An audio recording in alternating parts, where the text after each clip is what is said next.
You are watching the Pepsi 400 from the Daytona International Speedway, only available on digital cable. Boogity, boogity, boogity! Let's go racing, boys!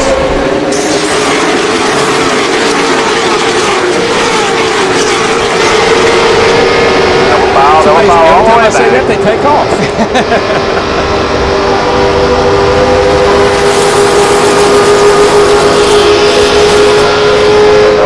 Double foul all the way back. Off turn 2, no advantage. Looks like the pace lap, only 3 times as fast. Double foul all the way back. This would like to lead his first lap the most. And man, we're looking at right there, that 20 car. Get those 5 bonus points and get it done. He only led 151 laps here last year in this race. He's got the advantage off turn 4. They look just like they did when they took the green flag. Only difference, 190 miles per hour. Tony Stewart, the 20 will lead that lap. Foul all the way back.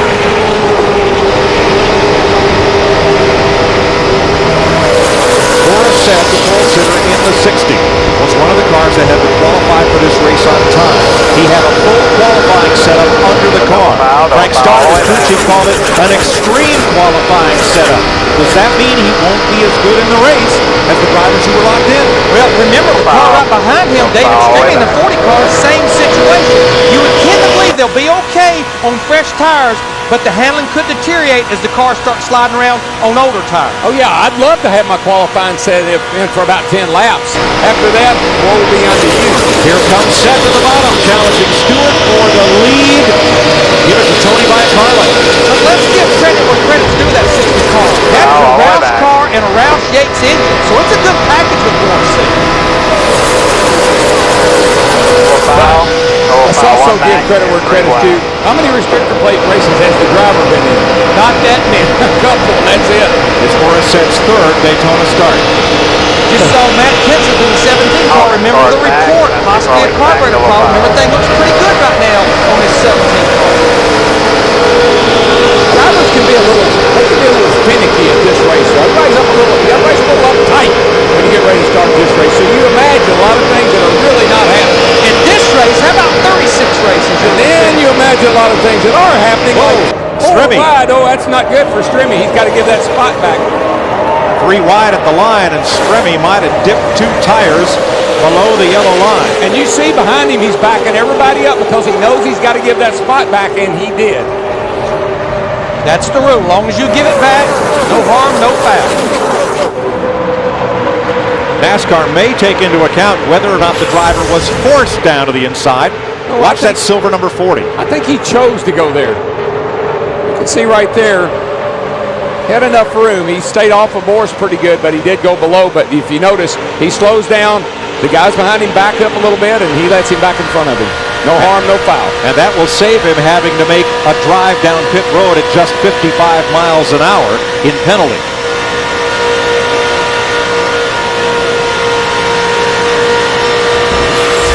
Kyle Busch and Mike Wallace coming up the outside in that pack in the outside lane.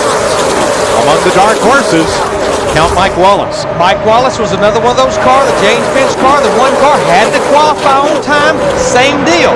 Car bought from Yates with a Roush Yates engine in it. That's the 09 of Wallace, the only of the 3 Wallace brothers in tonight's race. 2 wide, helping your mirror, 18. It's looking out the side window of the 48 car, Jimmie Johnson, looking over at Kurt Busch, who's looking over at Kenny Schrader, who's looking over at nowhere to go. At the wall. Let's go, we got to get out of here. Good luck. Find me a hole. Yeah, good luck. And you'll hear the spotters get excited. You'll hear us get excited about 3 wide. The racetrack's plenty wide for 3 wide, but you heard DW talk about very bumpy. These cars start moving around. That's what causes a big. There's a couple of huge bumps. One just as you start off turn 2, the car gets really upset. And up high off of turn 4, where the tunnel is a big bump. Tonight at Daytona will be the largest fireworks display in the entire Southeast this weekend. We hope it's the one after the race. Well, we hope it's the one that's planned. Right. looking back at Jeff Burton in that 31 car. This is a backup car. He was one of the cars that had a problem in practice. 4-car crash, had to go to a backup car. And Mike, you asked me in the opening, who would I want to be behind? Who would I want to follow? The two guys at the front are the class of the field. The question in my mind is, can Dale Earnhardt work his way up there and have that magic he had last night? But you see that yellow car, the third place car, and that orange car leading up there? They may have a little issue, and they're down here in February. Hopefully they put that behind them. Answer and Stewart got together on the racetrack. Harsh gestures.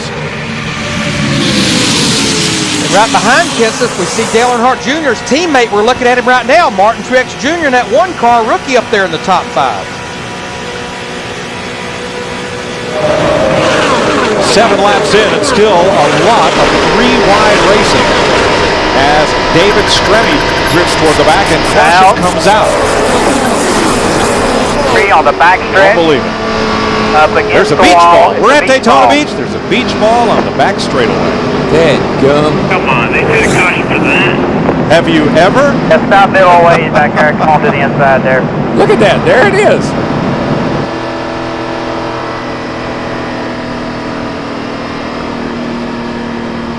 Been fun. We'd have knocked it back up into the crowd. Now, all 43 cars made a pit stop. David Stremme actually stayed out an extra lap in that 40 car to lead a lap. Martin Truex Jr.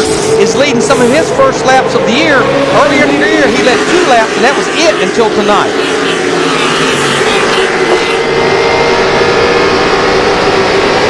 All cars on the lead lap, single file restart as you watch them come up to speed. Mile 4 back. And it takes about a full lap with that carburetor restriction plate that has the horsepower way down to get up to full speed. Almost a full lap around this 2.5-mile track.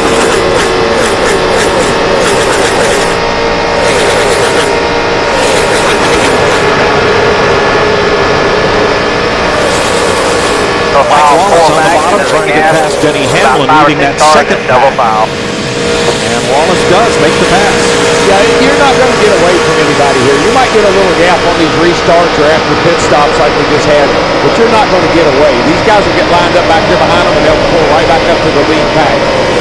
Because right now, our top 7, after completing 1 lap after the restart, they are lined up in the way the draft works, and now they're no longer lined up. There goes Greg Biffle in the 16th, the outside, trying to take the lead. But as long as you're lined up, that's the best way through the air. You can pull away from the cars running side by side. But that right there is another reason why you won't ever get away from anybody very far, because nobody's going to stay single file very long. Jeff Gordon and Tony Stewart pull up lead one back here, and it won't be in good shape. Pull up behind Biffle. Greg Biffle, the new leader. Gordon in second. Here's Matt. Gordon on the high side in the 24 car. He was tight on exit. Right before the caution, this is the conversation between Jeff and his team. This really says, he's been happy following us, we were following him. Or does he want to ride, or does he want to try to get back to the front? If I know him, I would assume around. They're all around. And that's where they're starting to go now.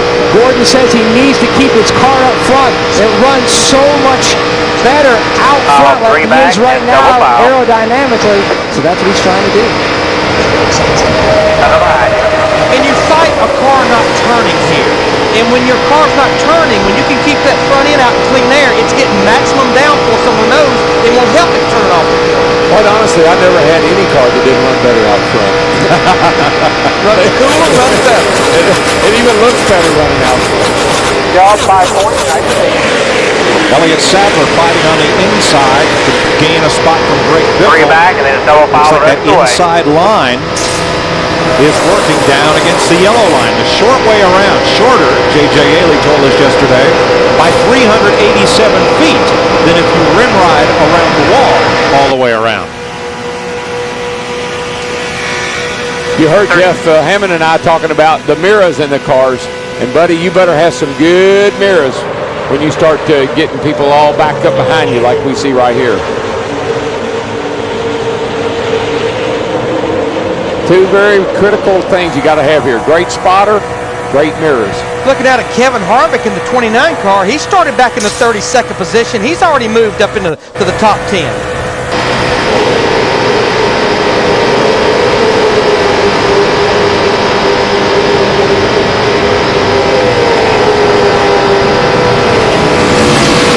Where's last night's runaway winner, Dale Earnhardt Jr., 25th. Remember the trouble off the corner, car on the inside, Burton. Jeff Burton spins and recovers. But the good news is, as you can see right there, Darrell, you've talked about this a lot. There should be no grass on the inside of a racetrack. If there had been grass there, it would not stop till he hit the inside wall. It wouldn't have stopped when he quit flipping. Left front's down, but watch the orange 31. Gotta believe he might have gotten a little tap over there. Let's see if we can find out here. It's almost like he checked up a little bit as he was running up on Dave Blaney in the 22 car. Yeah, Kasey Mears was just coming, and Jeff Burton there in the 31 had to check up a tad, and he got bumped. Oh, Darrell. Deja vu all over again. Jeff Burton and Kasey Mears. Yeah, same two cars that had trouble in practice. In this case, Burton's trying to stay off Dave Blaney. And Kasey Mears gets in the back of him. Look what happened in practice when Jeff Burton cuts down a tire. Look who the other two cars involved are. And again, everyone was a victim in this situation right here. This was in the very final practice. Jeff Burton cut a tire down. Kasey Mears nowhere to go. Dave Blaney, there was nowhere to go for him. Ran into the back of J.J. Yaley. And that's his backup car that he's in right now.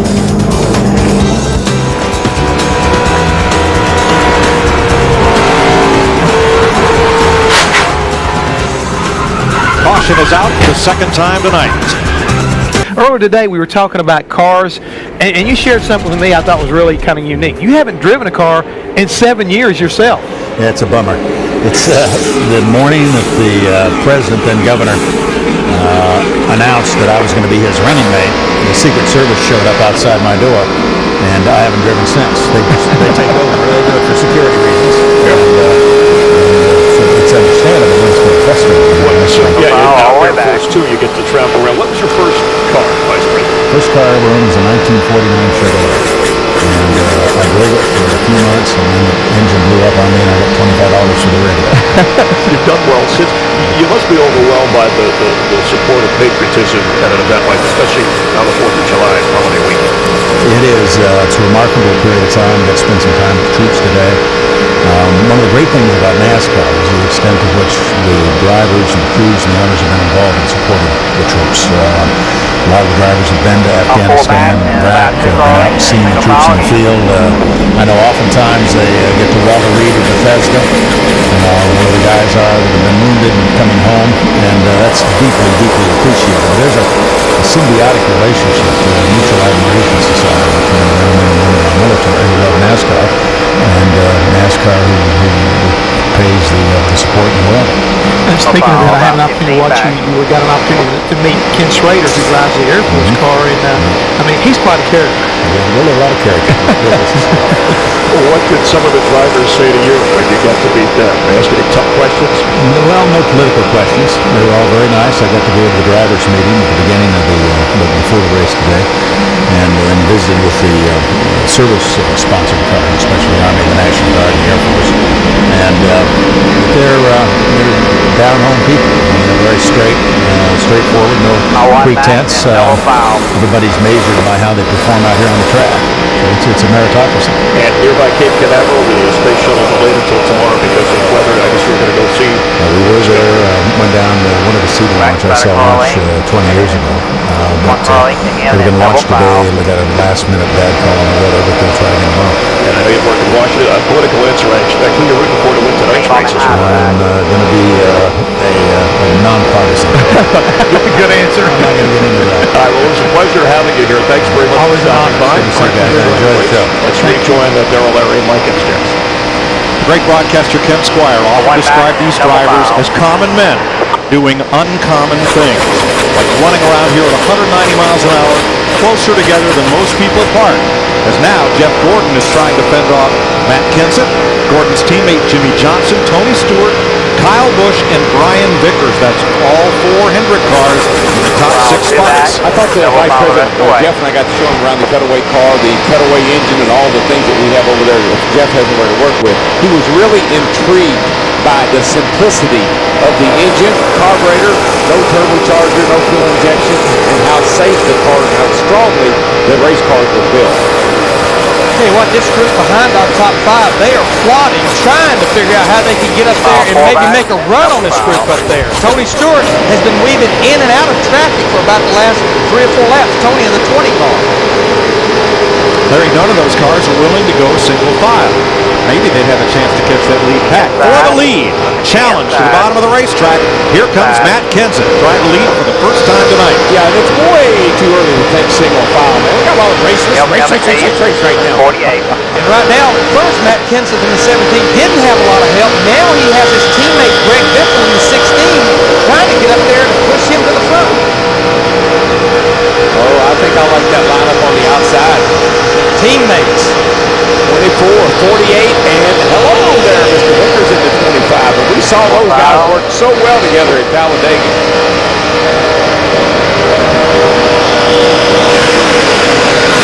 Kenseth has company coming. That other yellow car, the subway machine of Greg Biffle, is Kenseth's teammate if he can just get to the 17.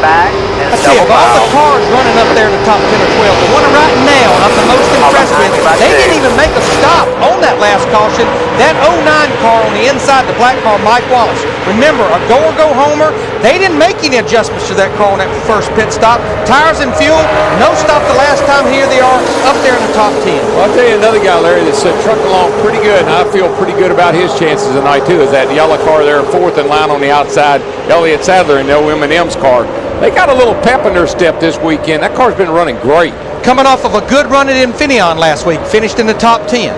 And right behind Sadler, that AAA Ford, Mark Martin, who now lives in Daytona Beach, has never won a NASCAR points race at this speedway, and this is his final try. Martin retires from Nextel Cup Racing at the end of this season. But he has been in every restricted plate race. He, Michael, and Kenny Schrader have run all 74, I think it is, restricted plate races. Yeah, he holds a record for a 500-mile race at Talladega, caution-free, I'm thinking about 2.5 hours. One back. How did you vote on our Cingular virtual crew chief question? 3 out of 10 said yes, Jeff Gordon will win tonight to tie Dale Earnhardt's record for restrictor plate wins. 7 of you said somebody else. Fox congratulates Russell Tilson of Virginia Beach, Virginia. He's going to win Jeff Burton's payday tonight in the Cingular virtual crew chief sweepstakes. Stop here just a second, okay? Single file, 3 back. Matt Kenseth's stay at the front was short-lived. The outside lane hooked up and went on. 3 Hendrick Chevrolets and Tony Stewart in the Joe Gibbs Chevy. Holding sway right now in Daytona with 27 laps complete. Double file behind you.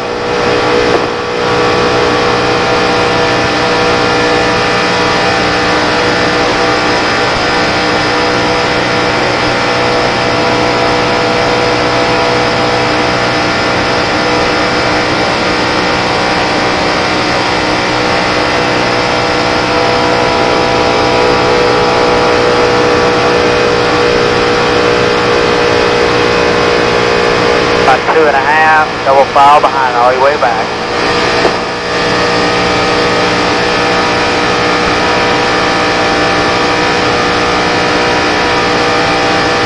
Keep tight, you roll back to the top course.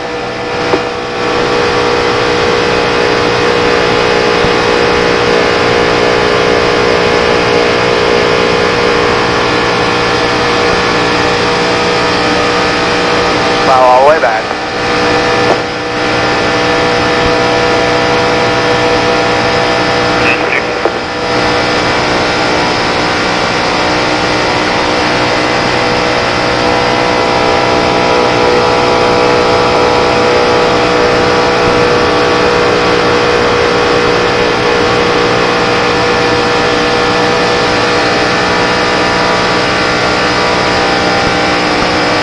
Well, behind you, all the way back.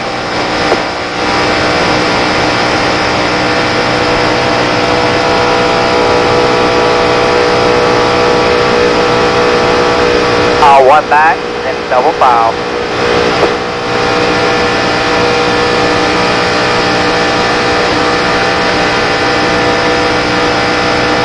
Get on the radio to do what you need. It's pretty tight.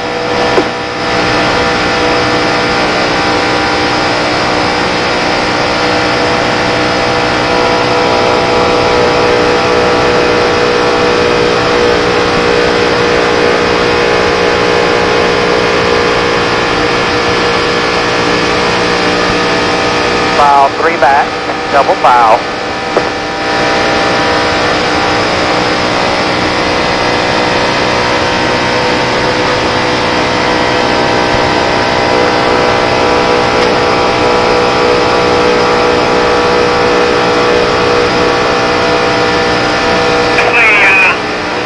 Yellow, not tight. Front you anyway.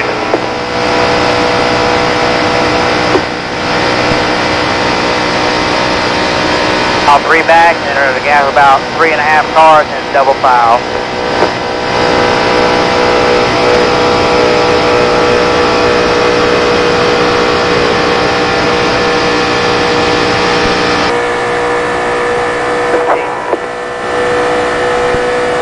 You're off at 2, then I do off at 4.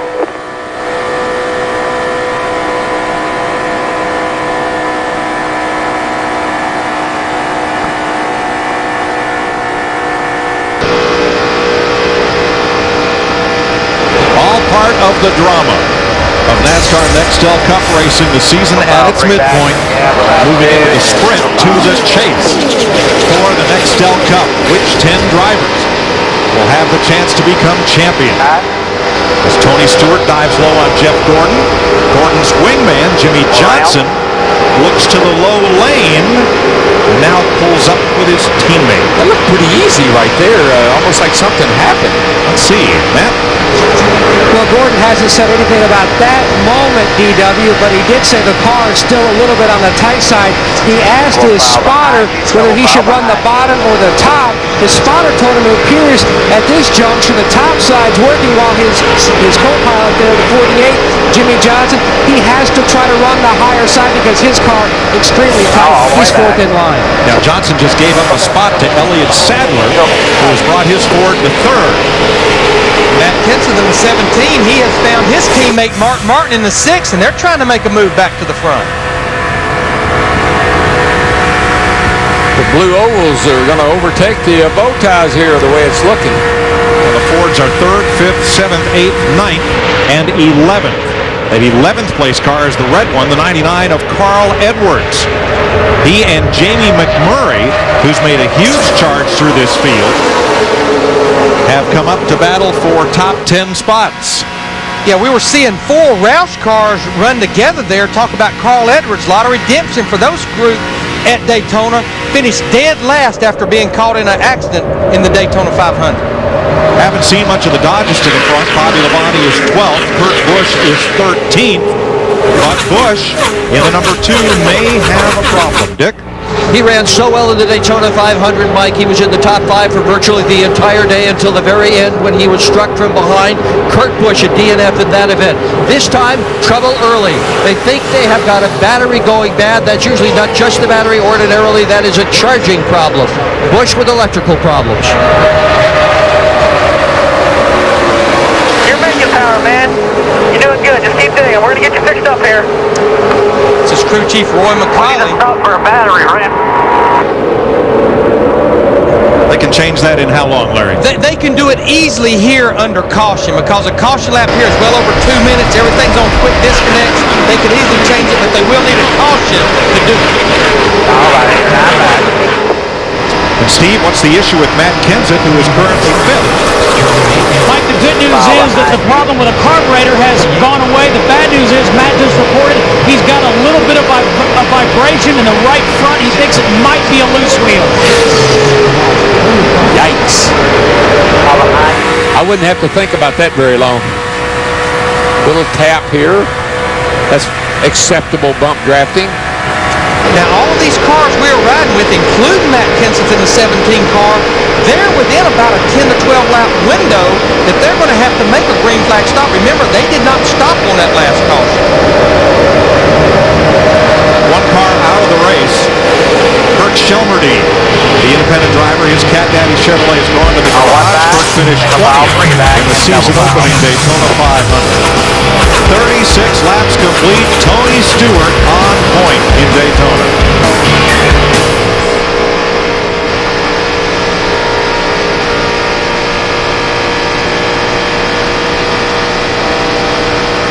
Not on the 48 here. He's coming on good.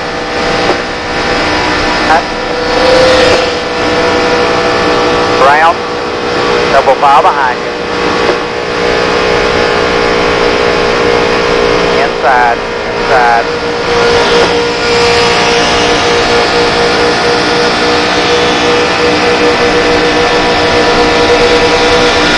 Oh, double file behind you.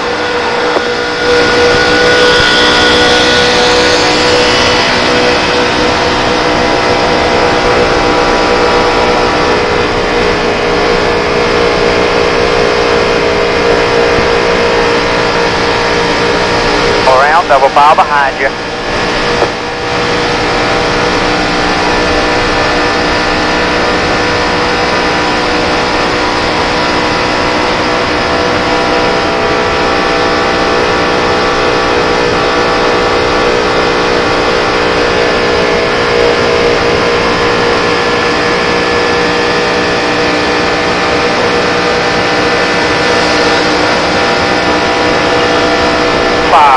Still double file.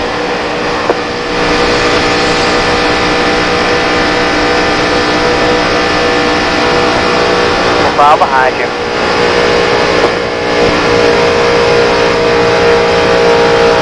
Double file behind you.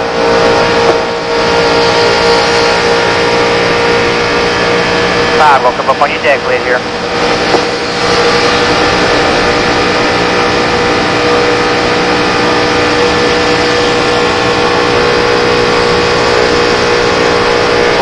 Double file behind you.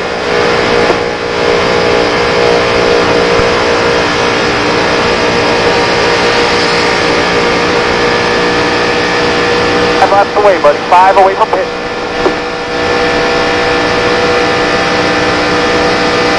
Double file behind you.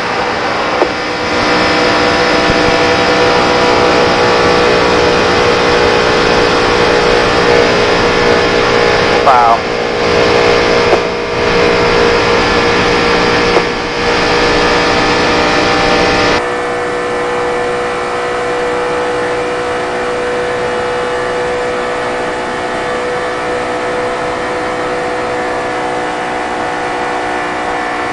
Bottom.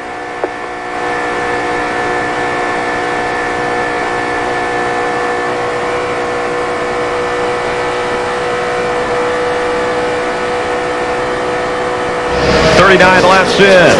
NASCAR on Fox, enjoying your holiday weekend time for a Visa race break. Vice Presidents Dick Cheney addressing the crowd. Our own Jeff Hammond, Darrell Waltrip, showed him the cutaway car earlier. Oh, another great moment here at Daytona. Get a chance to spend some time with the Vice President, and he was very good, very knowledgeable. Amazing, he hasn't driven a car himself in some 7 years, but he used to go as fast, and Air Force 2, and that's what they were doing here.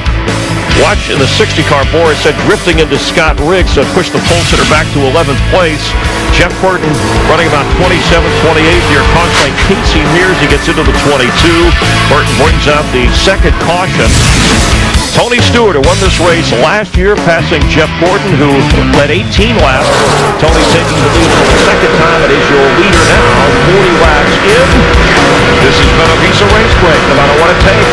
Flag takes Visa. Jeff 4 car lengths back to the 01 and Atlanta cars for foul. Dale Earnhardt Jr. started 35th, and they are moving on out. Both of these guys are now charged to the back. Carl Evans is up to third right now. Dale Jr. winner from last night. He's up to 17th. It looks like he's trying to make that high line work one more time. Let's rejoin. Green flag pit stops have begun. You see Martin Truex getting back up to speed after making his green flag pit stop a lap ago. Now that was just a little bit early. I'm somewhat figuring he was one of the cars that stayed out on that last caution. These guys should be able to go another 6 to 8 stop here, you're going to go a lap down as he did. So he needs it to cycle through all the green flag stops. Tony Stewart has now led 19 laps. That's one more than Jeff Gordon has led. Truex led 3 laps. Greg Biffle, Matt Kenseth, 1 each. 55 on pit road. Mikey had to go to the rear. Had a great qualifying run. Started 16th or qualified 16th. Had to go to the rear for unapproved adjustments. So the tire might be flat on his NAPA Dodge. Yeah, this would be real early for him because he did hit on the last caution. Right front. Could have been down. Sure did slide a long way when he came to the pit box. As if it was soft. In the last 10 restrictor plate races, Tony Stewart, your leader, has scored the most points, has the most top 5, 7, the most top 10s, 9, the most races led, the most laps led, the best average finish. But the man who's running up in the top 5, Jeff Gordon, has the most wins in the last 10 plate races, 4. See, Dale Earnhardt Jr., remember, he qualified back in the 35th position. Keeps going front, being patient. He's up to 17th now. Saw Matt Kenseth drift back a bit in that R&L Transport number 17, the yellow car on the outside, right in front of his teammate, number 16, Biffle. He's fallen back to the end of the top 10. As tires wear, the fuel load lightens, and we get close to pit stops. Here's some cars coming in under green. Bobby Labonte, Ryan Newman, and Mike Wallace coming to pit road. Now those are all Dodges, so that makes me wonder if maybe the Dodges are not getting quite as good a fuel mileage as the Chevrolets and the Fords. We're told to expect our leader, Tony Stewart, on pit road next lap. Now, if you're Jimmie Johnson, do you come with him? Look, but this is smart move right here. Did you see Tony Stewart waving way down the backstretch? Hey, I'm going to pit road. But remember, green flag stops, a huge opportunity for a mistake by the driver speeding because you've been out there over to 180 miles per hour, or a mistake by the crew. Looks like Jimmie Johnson in the 48 is going to follow him. It's going to be tough to make it there. There comes Mark Martin, Elliott Sadler, and he gets woke down. Has to be at 55 miles per hour by the time they're at that cone right there. Jeff Gordon's in, so is Vickers, Kyle Busch, Kurt Busch, and more. Steve. Mark Martin making his 43rd point start here at Daytona. Says his race car is just a little bit tight. Todd Ziegler and Jake Seminara are the tire changers. No other adjustments to the number 6, Dick Berggren. Moments ago, Tony Stewart told his crew, we got us a piece for tonight. We got something good, end quote, Nap. Dick, we've already made a chassis adjustment and track bar adjustment on the 48 of Jimmie Johnson. His car way too tight. Not bad. You can see that smoky tires on entry. Clint Boyer, Kenny Schrader, and Joe Nemechek also stopped on that lap. Here comes Carl Edwards and 6 more behind him. These are scheduled green flag stops. Kenseth's in. Biffle is also in. McMurray, along with Harvick and Kasey Kahne. Steve? Matt Kenseth says his car is just a little bit on the tight side. They're going to take 4 tires this time, 2 tires on the last stop. Just a small air pressure adjustment in the right front tire, Matt Yoakum. And you can see Eric Slade, the catch cam man, holding the can. Now, his car was definitely tight on the first run. They made an air pressure adjustment. Really helped the 99 of Edwards. Had a strong night last night, and he's away. Morissette, the pole sitter, also stopped on that lap. Robbie Gordon has led a lap here in the Pepsi 400 in his Harrah's number 7. Robbie's a fellow who lives it on the edge. He races in Baja. He races in Nextel Cup. He once almost won the Indy 500. And for relaxation, he has an 1,100 horsepower speedboat. Robbie Gordon, the 7, Dale Jarrett in 88, they actually made their pit stop on lap 17. They should be able to go another 7 to 8 laps. 1,100 horsepower, and he's not afraid to use it.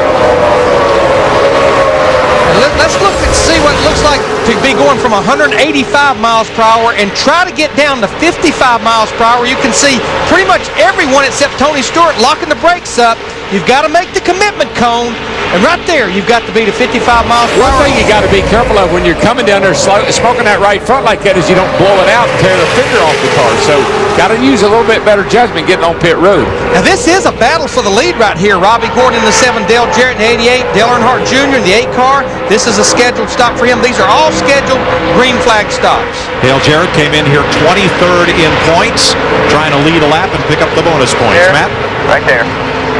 And Junior also smoked him into his pit box, led 32 laps in the Daytona 500 and finished 8th. The chassis adjustment's already completed. They over-adjusted on the first stop. They backed up on that. The car is still way too tight on the last stop. Significant track bar adjustment, 14.4 seconds for Junior. Dave Blaney, Scott Riggs, and Jeff Green also stopping on this lap. You know, one thing I noticed about Tony Stewart, talking about Jimmie Johnson behind him smoking the tires, locking them up. Tony Stewart in the IROC race here on Thursday night, he was the only guy in the whole IROC race I watched that never smoked the tires with the brakes on. You know what? And he's a great road racer. He's got a really nice technique for getting on and off those brakes and not locking up the wheels. We talked about pit crews prevailing. When it all cycles through, this will be the lead group here. Tony Stewart in the 20, Mark Martin in the 6, Jimmie Johnson in the 48, Elliott Sadler in the 38. Pit stops continue with J.J. Yaley and Tony Raines on pit road at lap 49, and Dale Jarrett is the new leader of the Pepsi 400. Before tonight, Jarrett's number 88 had only led 3 laps this year. And he's driving with a broken hand.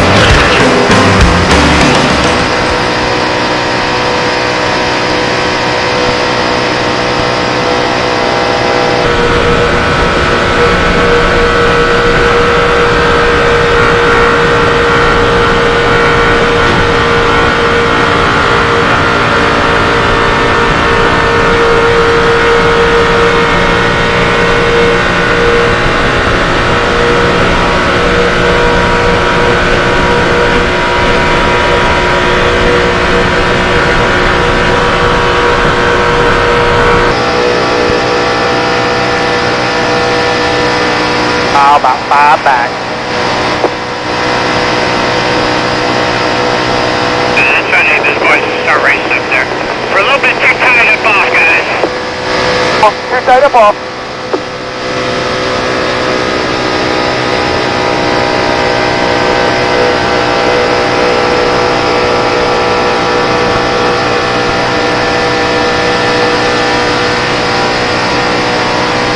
Our back is about 3 car to be the 17, and then the 12.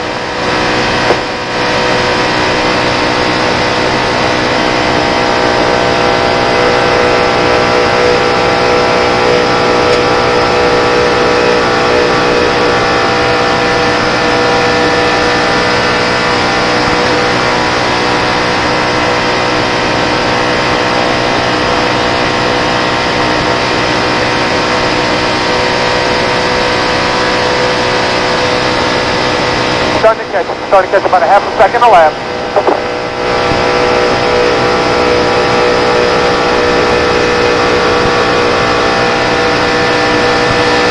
Team behind you, and then about 5 car lengths is 4 more.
Stremme in that silver Coors Light car led a lap, and then all three Ganassi cars pitted together. Reed Sorensen, Stremme, and Kasey Mears.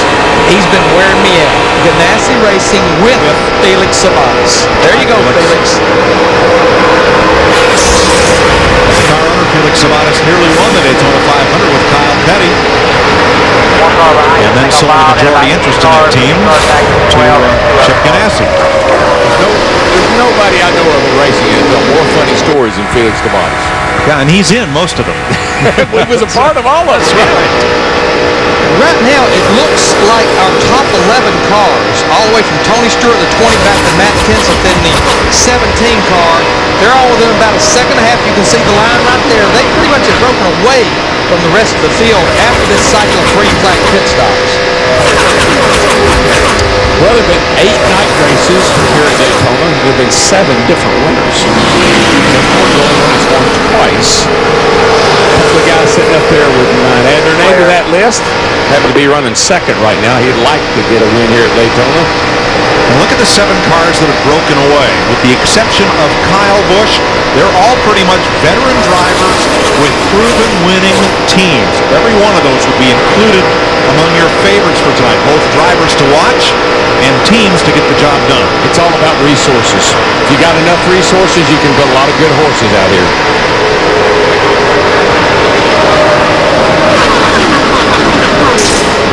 56 laps complete. Tony Stewart, the leader. Mark Martin right on his bumper. Here's Dick Burton. With Dr. Deitcher, the CEO of Daimler Chrysler. You never know where you're going to be here on Kent Road. Tell me about your future with NASCAR. Will Daimler Chrysler increase its support of the teams, decrease it, or stay the same in the future?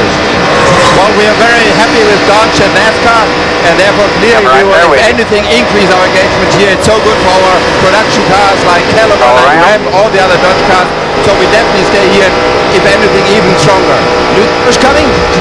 Yes, of course, we have lots of new cars coming, and we might consider them for NASCAR as well. Okay, congratulations. Joy to have you here. Mike?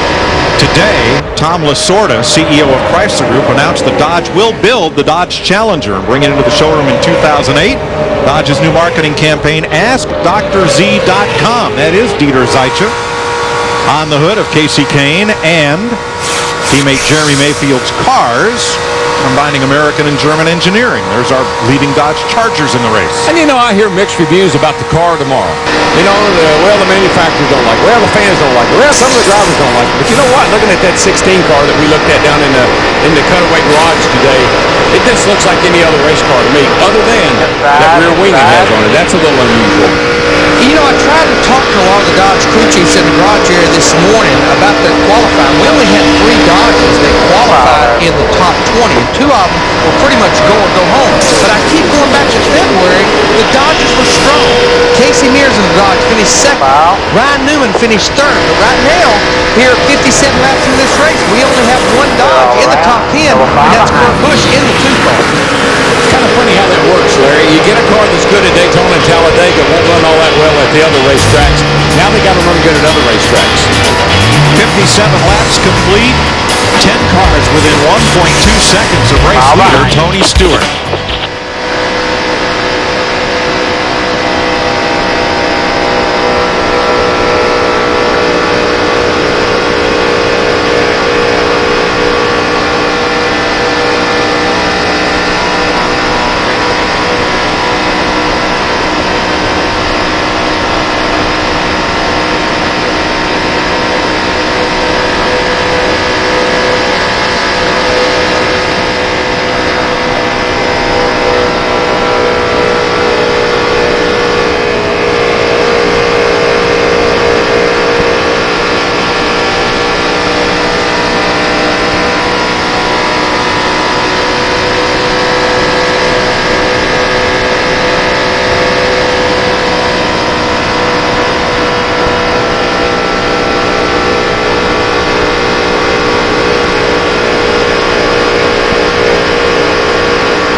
file.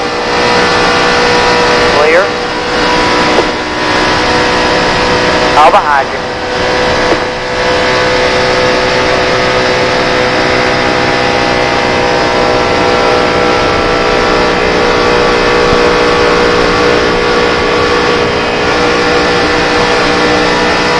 File all the way back.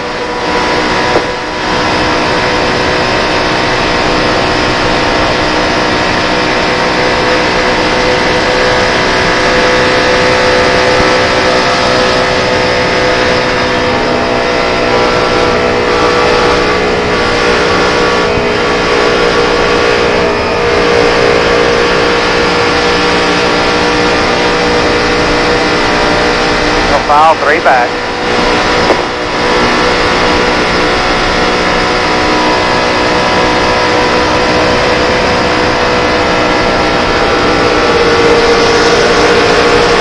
File, double file behind you.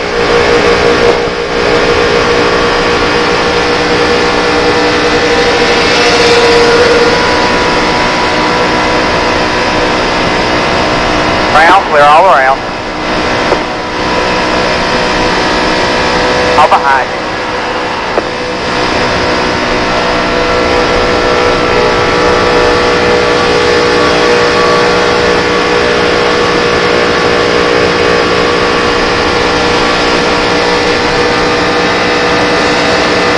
Double file. So double file.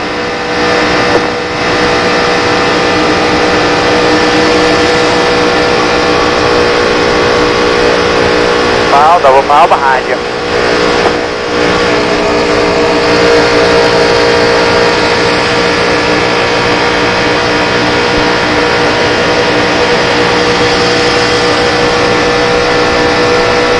File. Yeah, NASCAR at Fox in Daytona, and our aerial coverage brought to you by Goodyear Eagle Tires with carbon fiber technology for enhanced handling and performances. Already 10 leaders, 14 lead changes through 62 laps. Tony Stewart leading for the third time as win the last lap for Jeff Kahne. Those recent pit stops really separating the pack. It really did, Chris. Back on lap 41, most of these cars in the top 40 were almost like 7 seconds apart. But through all the pit stops they've been making, this field has been broken way up. And this, to me, shows how important good, fast pit crews are. But more importantly, NASCAR came with small fuel cells to do exactly this. And hurry back right now, it's working tonight. Well, it is, Jeff, and I think handles part of that. But one thing I've been watching, Jeff, we've been talking about the top 11. Now, they're lined back up now, but look at this group right here led by Ryan Newman behind here in the 12 car. This group, they have not moved out of position for the last 10 laps. Why? Because they've watched that front pack starting to dice around a little bit, and just slowly but surely they're reeling that group in as long as that front group keeps dicing around. Ryan Newman, Bobby Labonte, Jamie McMurray, and Kevin Harvick trying to catch the leader. Now here's our pole sitter, Boris Said. He is back in 36th place after making a pit stop. As we told you, he had a go-for-broke qualifying setup in the car, won the pole, but it wasn't the best race setup, and the rules dictated you were not allowed to make changes after qualifying. But Steve Burns, mission accomplished for this group, because you know what? They made a noise down here, and they are in the 2007 Budweiser shootout now. Yeah, and Larry Mack, he said he anticipated being drop-kicked early in the race. His latest report on the car is that it is way too loose. He said we need to put more bite in it. Sed has this real interesting marketing plan. If we sell more cases, we get to run more races of that So Be No Fear drink. That's a little twist on Win on Sunday, Sell on Monday. It's a little different. Yeah. Tony Stewart and Jimmie Johnson. Last year's Pepsi 400 winner and this year's Daytona 500 winner. Leading the pack. A couple of laps ago, I was watching Kurt Busch in the 2 car behind you. come down the front straightaway here and headed off into turn 1. And I just got air off the other car. When you're really tucked up tight like he is right there, watch what happens to him. He just gets pushed over into the wall. Guarantee he didn't do that on purpose. But the air off of Carl Edwards' 99 car blew him into the wall. That air at about 185 miles per hour does some weird stuff. It does. Now that 11-car pack has a front 5 breakaway. It was all one pack, and now the first 5 back to Carl Edwards are beginning to edge away just a bit.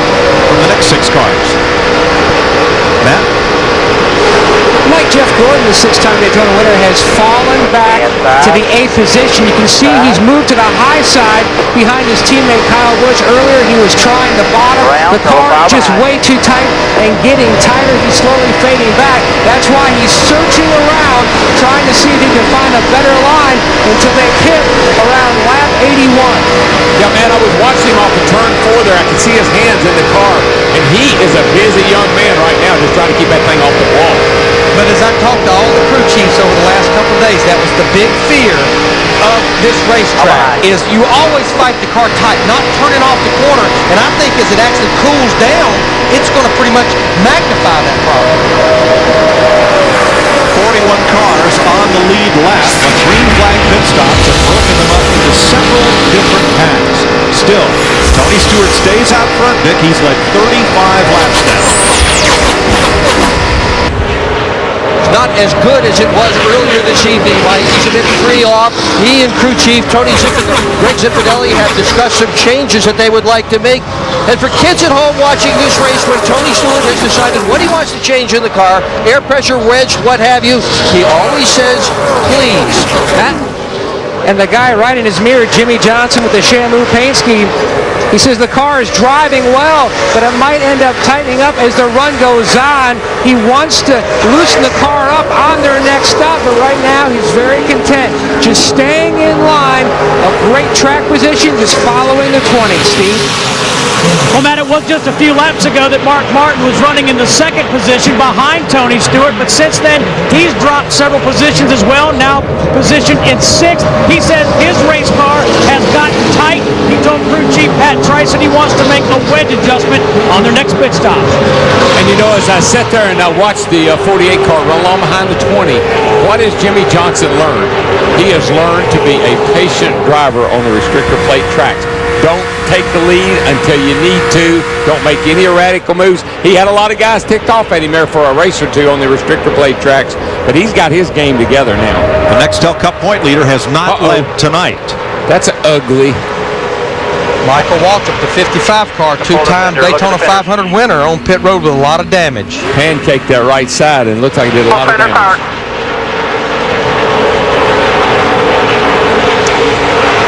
The track stays green as Waltrip pits. See what happens here. He's going down. Yikes. Turn 4 just got a little too high. And it's almost like he just couldn't get it off there. She just took off. It's really bumpy. I tell you, this track has got a lot of big bumps in it. I don't mean the kind that jar you. I'm just talking about the kind that are kind of little swells in the asphalt. And you know, if you remember, Darrell, Michael was one of the cars that pitted early before the last set of green stops. Thought he maybe had somewhat of a tire problem. Jimmie Johnson looking up high, breathes the car just a bit. Boy, I like that 38 car tonight, Larry. I just like the way it looks. He's sitting there. He looks like he's got himself composed and ready to make a good run tonight. Car is looking good. I think a lot like Jeff Gordon, they've got a little momentum coming off of Infineon after that run there last week. And this could be just what this team needs, is a couple of good runs in a row. Yeah, he and his crew chief, Tommy Baldwin, they just need to get back on the same page, work together. They got a lot of potential there. We know that. And you heard Chris Myers say in the pre-race, he has made a statement. I am staying at Robert Yates Racing for 2007. Funny how you run better when you make a statement like that. We are 10 laps from halfway in the Pepsi 400. You're watching NASCAR on Fox. Inside.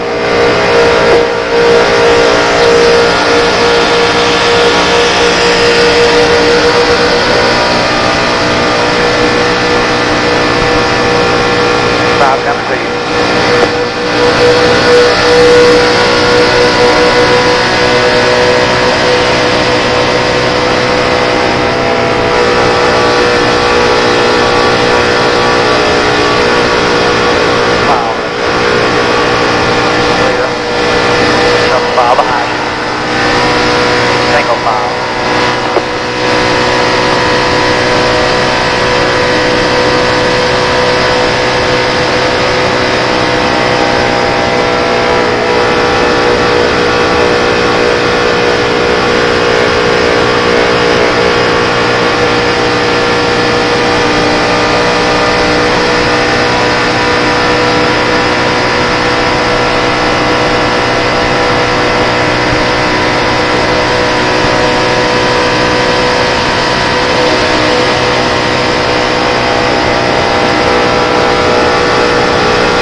mile behind the M1.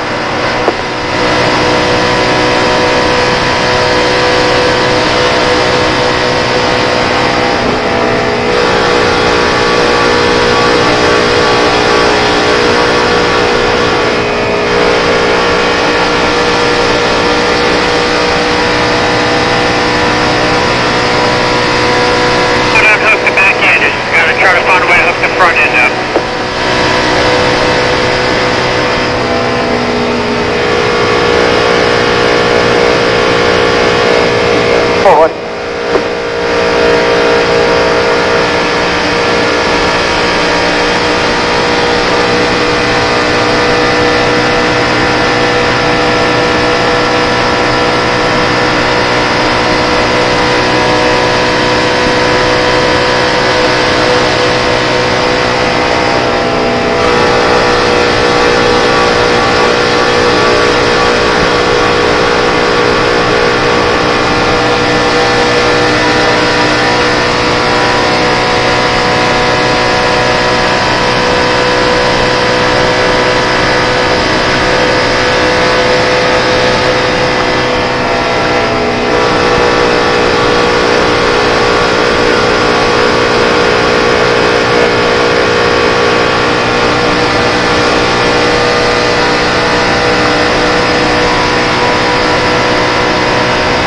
Cars back to 25.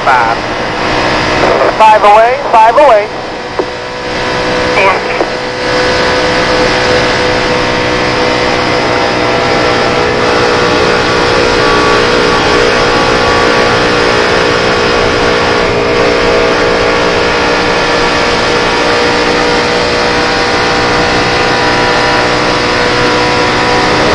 Tony Stewart, Jimmie Johnson, Elliott Sadler, and Greg Biffle trying to break away from the cars behind them, and once again, the first car to make a green flag stop in sequence, Martin Truex. Yeah, this has been 35 laps since he made his green flag stop. He was the first car to hit pit road earlier, so this pretty much will trigger it. So I think over the next 4 to 6 to 7 laps, we'll see all of our leaders make their second green flag stop. It's pretty much been about 65 laps since we had that caution with Jeff Burton in the 30. Yeah, and I believe that 24 car, old buddy Jeff Gordon there, he'd like to get in the pits and make some changes on his car because he has fallen all the way back to 9th place. Gordon tracking his teammate Kyle Busch.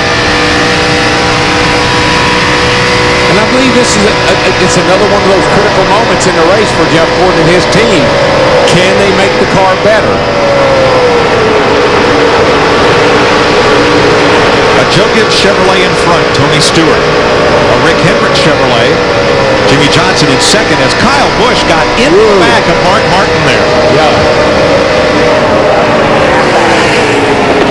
Now, did Mark ease out of the throttle, or did Kyle Busch just have a run and get into him? Now you see Kyle Busch in 5 going to the top side of the racetrack. Jeff Gordon, his teammate in the 24, as well as the other Hendrick car, Ryan Vickers in the 25. They moved to the high side trying to run this pack back down. That's exactly where we saw Dale Earnhardt Jr. last night in the Busch race. He was up there all night long. Sterling Marlin on the apron coming to pit road in that Jim's Resort car, the paint job designed by 3 youngsters at the Boggy Creek Gang camp, one of the Paul Newman hole-in-the-wall gang camps here in Florida. The thing's got the look of a car that needs some gas. Definitely, he's either out of power or out of fuel one, that's for sure. Again, let's look at speeds in the Mark Martin, Kyle Busch.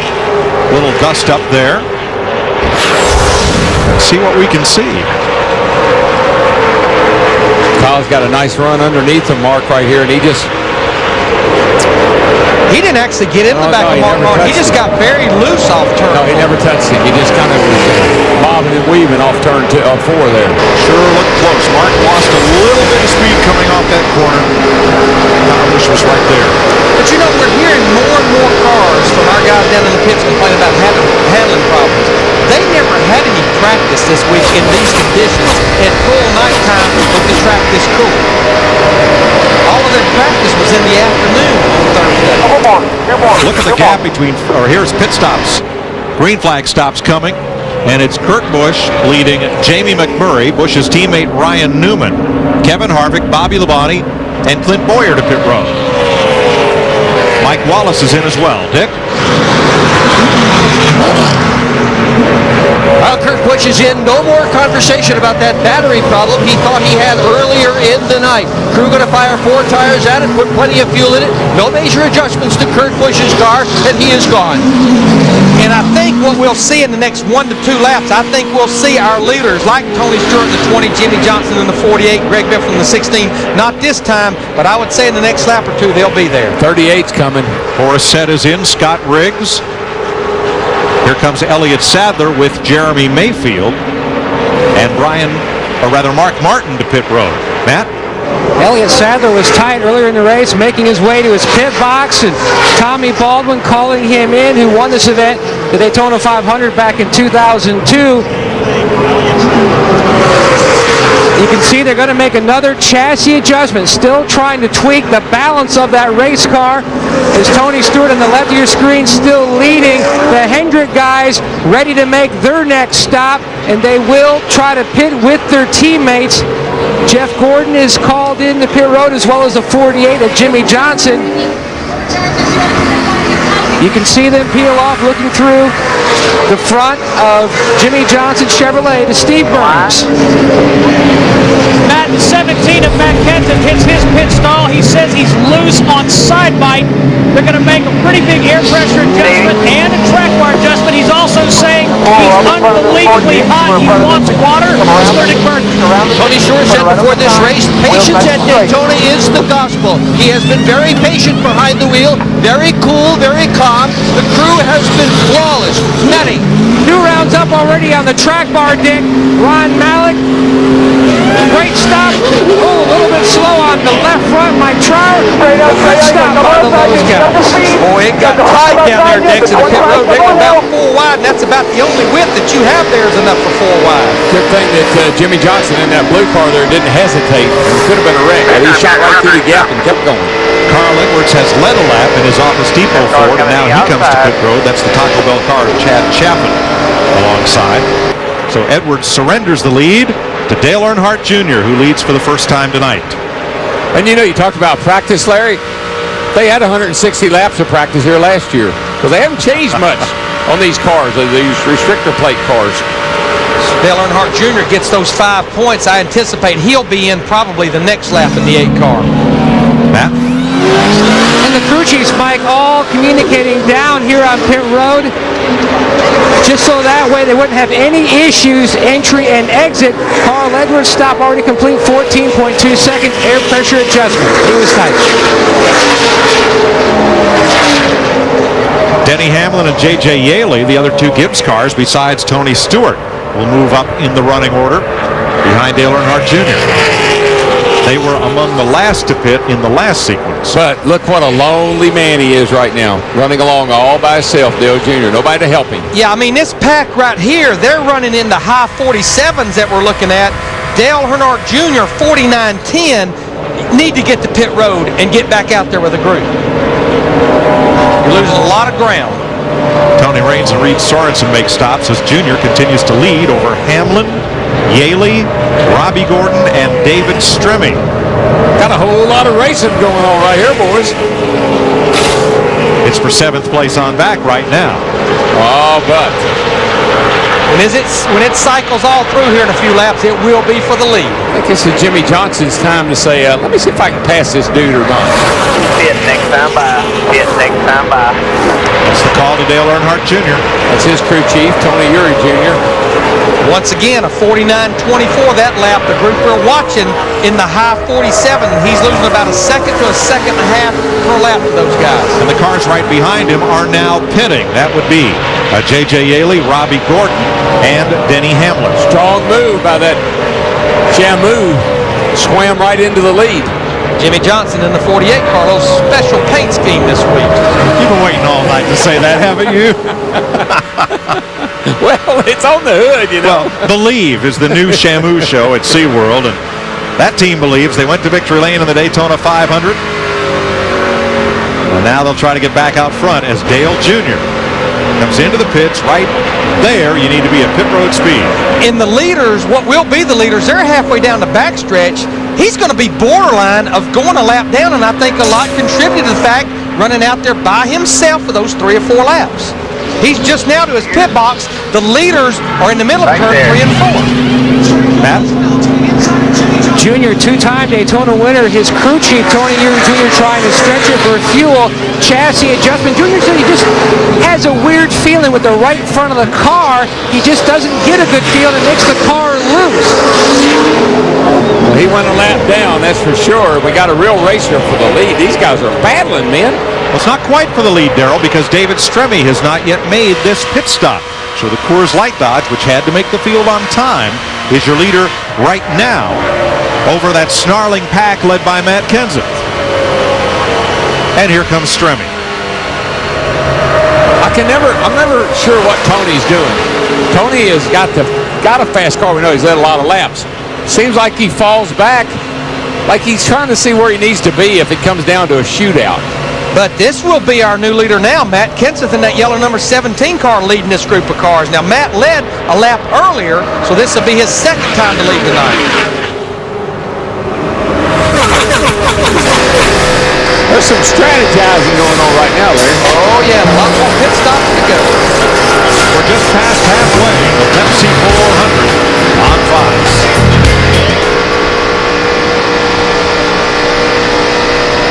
Mile all the way back.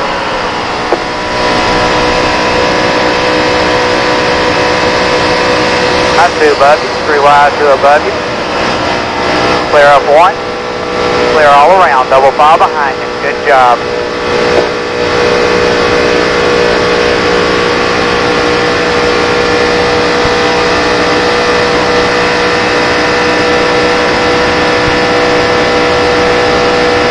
Everybody, great job. So 75 to go. Down. Debris on the back stretch, so double file behind you. Debris back there. They ain't said where it's at yet. All I know is all 3 cars had trouble. They're all yellow. Dale Earnhardt Jr. and J.J. Yaley did not pit, so they lead the field down for this restart. Well, we were questioning the strategy on Dale Earnhardt Jr. in the 8 car. What his crew chief, Tony Uri, was doing before that caution came out, he was trying to get to a window where he could make it on one more stop. The caution was still his friend, but now what Dale Earnhardt Jr. and J.J. Yaley have to do, they have to run 2 segments of 38 laps apiece to get to the end by making it on one more stop. Can they do that? I think so.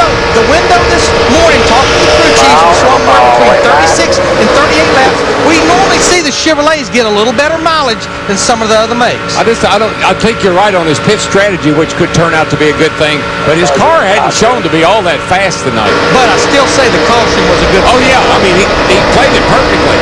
Rookie J.J. Yaley trying to lead here at Daytona. Nipped by Dale Jr. at the line.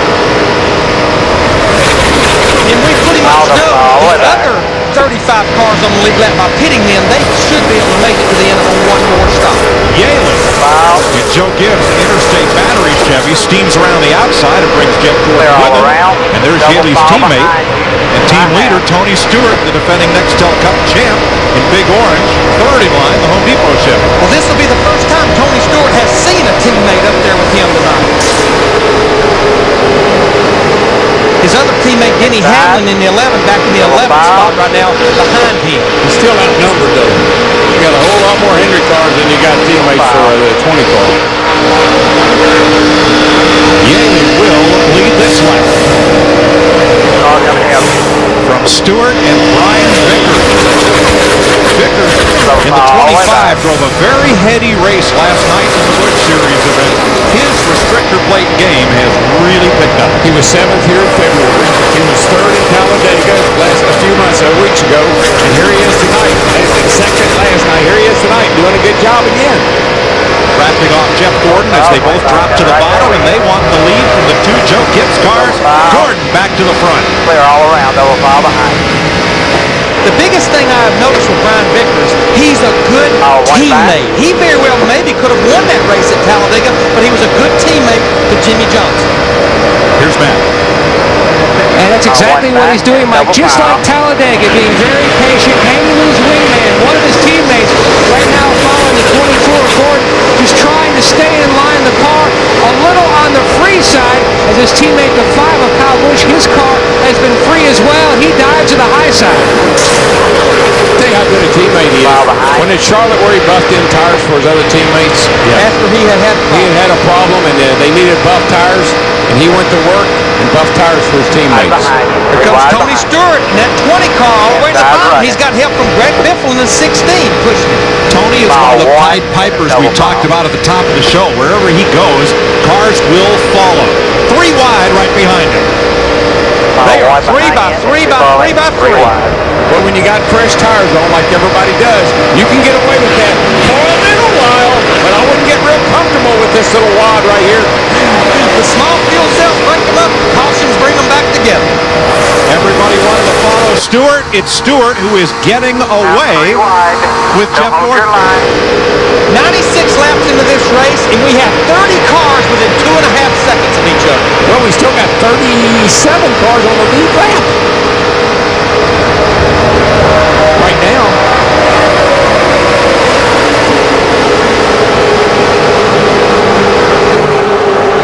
Now you see Michael Waltrip in that 55 car up there near the front. Remember, hit the wall earlier. Right now, he's 2 laps down in the NAPA car. Well, right here's, I mean, you got to be so careful. Everybody's got to run their lane when you get 3 wide like that. Biffle's hung up in the middle, and I tell you, that's a big old sucker hose, what it is. Inside the 99, your old buddy. You can just see him going by, and especially on the high side. Now he'll get to the bottom of the racetrack. A little help from J.J. Yeley and 18 back there. Now we're just double wide. Watch him come off turn 2. Man, everybody's sliding all over the place. They fan out. I love it when they come off at 2. Get a great run. Look at this wad right here. Elliott Sadler in the 38 car give a little bump there. Yeah, well, guess why? He was started back in like 35th, 36th place after that problem on pit road. He's got to go. He and Matt Kenseth both started at the back of this wad right here. And we're looking at Kurt Busch in the 2 car. Those guys changed the battery under that caution. So these 2 drivers, as you look from Jeff Burton, Matt Kenseth and Kurt Busch, have both gained 16 positions since the restart. At point, Ryan Vickers wants to lead a lap. He's trying to get some help from his teammate on the bottom side, Jimmie Johnson in the 48. 3 Hendrick cars at the front, off turn 2. I tell you, I've said this time and time, I'll say it again tonight. That Ryan Vickers is a lot different race car driver than he was before he announced that he was going to lead that team. Ryan will drive for Red Bull Toyota in 2007. His slot on the Hendrick stable will be taken by Kasey side by side at the line. That would be a near photo finish. Gordon had the edge. We have a score monitor that shows the delta. The delta between Jeff Gordon and Ryan Vickers that lap, 0.000. Dead heat. Not even a thousandth of a second separated. Man, it's like 1959. Tony Stewart getting shuffled back in that pack. Here's our second Cingular Virtual Crew Chief question of the night. Who is the current king of restrictor plate racing? Take your pick. And pick one. Text the word crew to 191 on your Cingular phone. Or log on to foxsports.com/Cingular. Here's Dale Earnhardt Jr. in the Budweiser car in the middle. What's that song stuck in the middle with you? Now he's been getting help from his teammate Mark Truex Jr. in the 1 car after having that problem on pit road making a green flag stop. He's 1 lap down, but he's definitely trying to be a good teammate to Dale Earnhardt Jr. And a lot of 3 wide from 4th place on back. That's the eye of a storm right there. It really is. I got to tell you, they can't just keep doing that.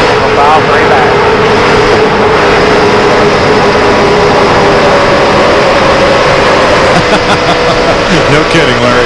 I feel trouble a brewing. Larry always wanted to work for the Weather Channel. I love it. But I can do it with a racetrack. You just can't get away with this forever. You see how the 17 car was dancing around in the middle of that pocket there. Sooner or later, somebody will get a little loose, slide up into somebody. It's all Jeff Burton, he's wobbling all back in there. You just can't keep doing that. And while this is going on, we have 4 Hendrick cars at the front lined up. Vickers, Johnson, Gordon, and Kyle Busch. And look who's right with him. Bobby Labonte in Richard Petty's number 43. By far showing the most strength as a Dodge tonight. Labonte restarted 15th. He has climbed to 5th.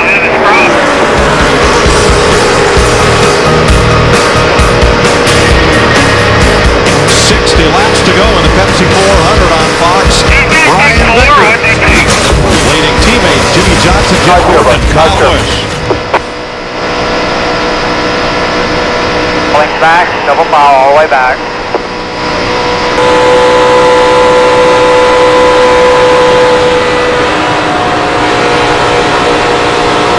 Outside, 26 still track, up in the middle.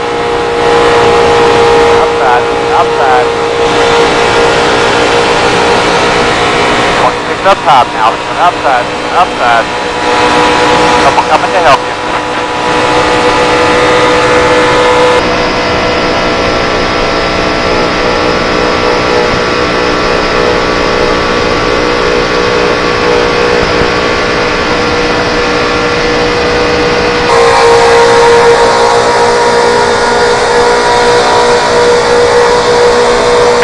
Down on the line, out your door, out your left rear. 21. Back inside on the line. 2 right alongside, inside. Wide with the 22. Five hooked up, single file, and then an F car back behind the 5 cars, about 3 car lengths.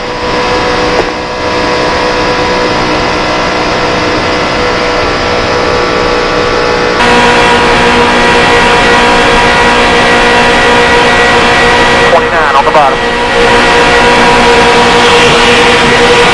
wide with the 26 in the middle. Behind you now, helping. Man strong, just got to stay with him. All clear, all clear.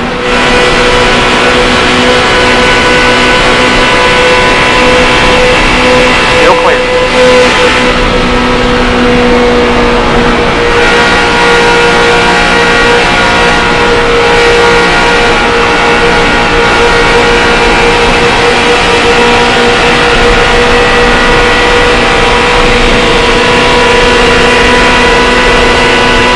Outside the 1, 2 of the 1, whatever you need, either one of them. Still clear.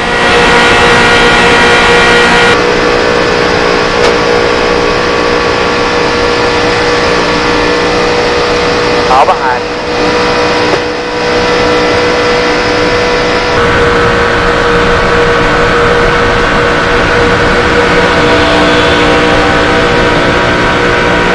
Inside. Clear, 5 car behind you now, the 5 car. Side by side behind you, you're clear by car length. A car's coming for help. You're still clear all around, 5 car under that bumper.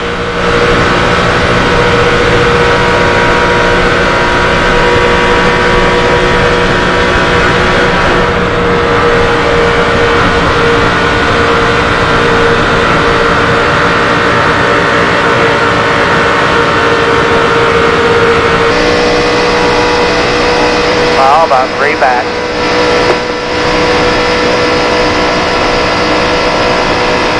Back. 106 laps complete. Brian Vickers the leader. Haven't seen much of the Richard Childress cars tonight. Dale Earnhardt, the all-time restrictor plate winner here. Jeff Burton is 21st. Kevin Harvick is 13th. Clint Boyer has quietly climbed his way up into the top 10. He is 8th right now in car 07, and he's been doing it on the inside without much help. Had a good run here in February. Finished what, Larry? 7th? 6. He was the top finishing rookie by far. Yep. For double file behind. Dale Jr. giving Jeff Gordon a little bit of bump track as they got to the corner. Rick Hendrick has 10 victories here. 6 in the Daytona 500, 4 in the July race, and he right now has the first 3 places over Dale Earnhardt Jr.'s Chevy.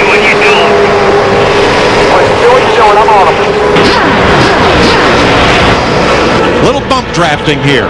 Now watch Jeff Gordon up on the high side and Brian Vickers coming. They work on the 20 of Tony Stewart. Just watch these two cars take off. Just one pushing the other, they just push him right to the front. 6 to 7 miles per hour they gained, but Darrell, that was textbook bump drafting by Brian Vickers. Bump, bump, got off.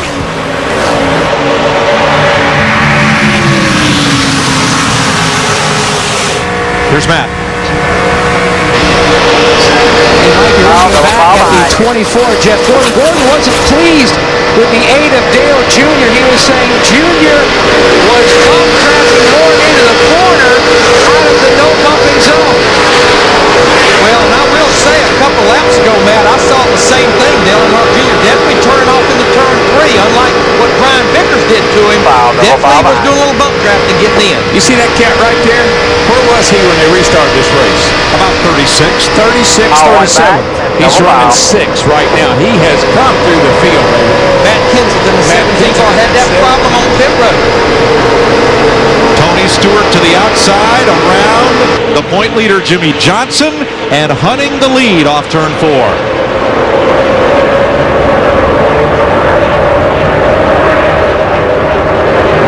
There is no question Bobby Labonte in that 43 car flexing his muscle. The only Dodge up there in amongst about the top 13 or 14. Remember, we pretty much know everyone out there will have to make one more green flag stop, probably in about 15 to 18 laps. And the crew chief on that 43 car, he knows a little bit about this joint right here. Two-time Daytona 500 winning crew chief Todd Perry. 20 cars within 2 seconds of the lead. That's white knuckle racing as we go to Jeff Hanlon for tonight's State Farm safety report. Mike, one of the greatest innovations of the car tomorrow has to be the cockpit area. NASCAR has raised the greenhouse, giving the drivers a lot more headroom than if the car gets upside down. But more importantly, they moved the driver from the left side of the car more to the center, make the car bigger, to try to give them more area in the event of a hard crash. On top of that, they put boilerplate, extra plate between the door bars. And next year, they will have impact-resistant foam in between this sheet metal and the driver in the event of a hard accident, guys. Size 99 on your quarter. Time going into turn 2, Jimmie Johnson really took advantage of his teammate there, Brian Vickers, and got 3 wide going down into turn 1, and it really messed Vickers up, and he had to get out of the throttle. He lost a bunch of spots. Went by here leading the race, and now look at him. Now he's in the sucker hole in the middle. But you got to see this. I mean, Jimmie Johnson just really used him up getting down into turn 1 there, and Vickers being wise. Here he comes, his teammate back here behind him. Now watch, Jimmie gets a great run. He gets down there and he tries to block him. He says, whoops, better not do that. And when he did, he had to lift.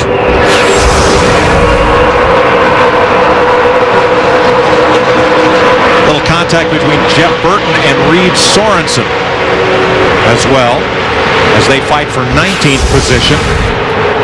Watch that bright orange 31. Sorensen in the target car. Ooh, bullseye. Boy, that 31 car has got to have a sign on it somewhere that says, hit me here. I believe he'll be glad to get out of Daytona. I think he will be too. A couple of cars I do want to update. Elliott Sadler in the 38 car, we talked about the problems that Matt Kenseth had. Remember, Elliott Sadler had problems on pit road, restarted way back. Now he's fighting his way back to the top 10 as he drives by Dale Earnhardt Jr. in that 8 car. Now, it's a whole lot easier to come from the back to the front than it is to get to the front and stay there. You got all the cars to draft out of. You got a lot of options when you're coming through the field. You know, I feel for Brian Vickers. 2 laps ago, he was leading this race. He has now slipped to 15th in that maelstrom of 3 wide racing. And it was another example of being a good teammate. He didn't want to block Jimmie Johnson, and because of that, he lifted out of the throttle to give Jimmie room, and he paid the price.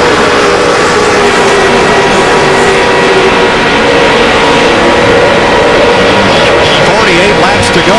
As last July, Tony Stewart has led the most laps, but his lead over Matt Kenseth is just 1 car length.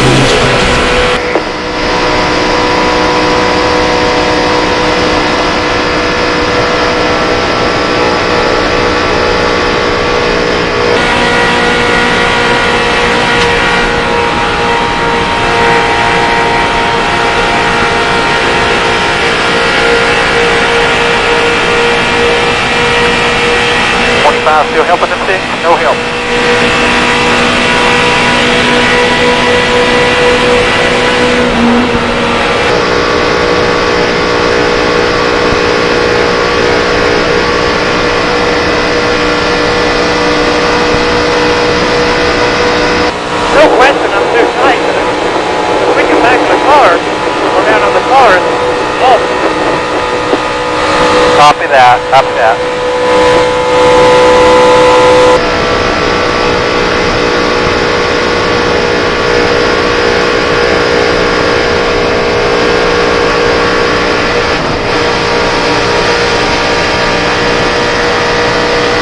Now, 4 back.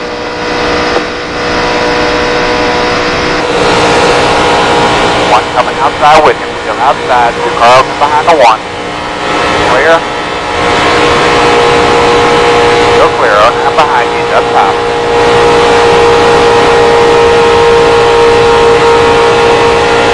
Alright.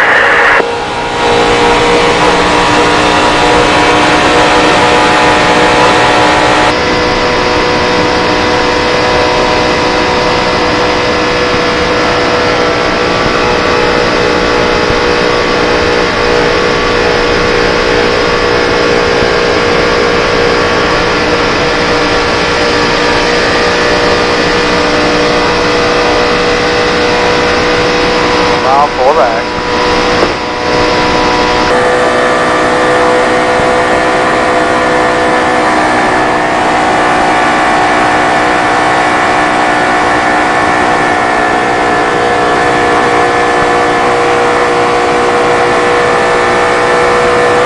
Up 99, 43 and a 5.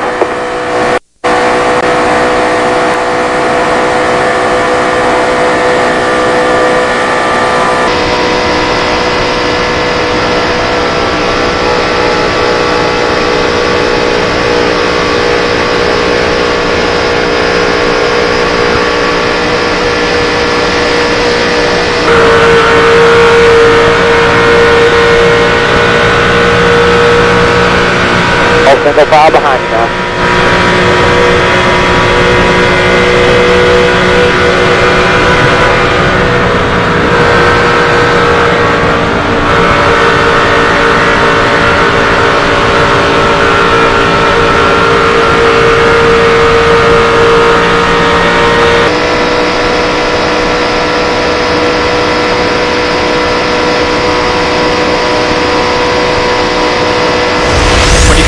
Nextel Cup race, FanView can really help enhance your viewing experience. Watch your favorite drivers' onboard cameras, queue up replays, replay the last 3 minutes of your favorite driver's conversation with his team. The data stream on FanView is so accurate, some of the teams use it for timing practice and keeping up with the race. And you can call up point positions as of now. The top 10 make the chase for the Nextel Cup. Kevin Harvick just 11 points back of Kyle Busch right now for that top 10 spot. Carl Edwards, Denny Hamlin, Kurt Busch, Ryan Newman, the top 15. Learn more at foxsports.com/fanview. Just like when we left, Tony Stewart leading Matt Kenseth by 1 car length. You are watching Jeff the Gordon Pepsi is there. 400 Point leader from Jimmie the Johnson Daytona International Speedway in the top 5. on NASCAR Carl InCar. Edwards, Kyle Busch, Only available Ryan Newman, on Kurt digital Busch, cable. and Clint Boyer, the top 10. 42 laps to go in the Pepsi 400 on Fox. I'll do back, double file, and back to single file.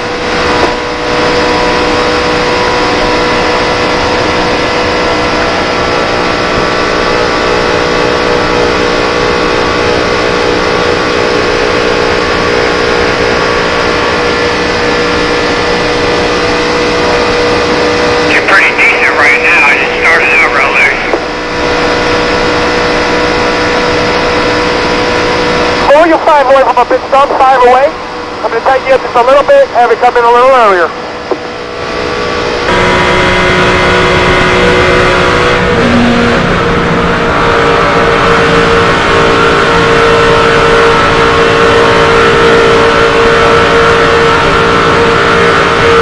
One car length back to the 11, he runs the bottom.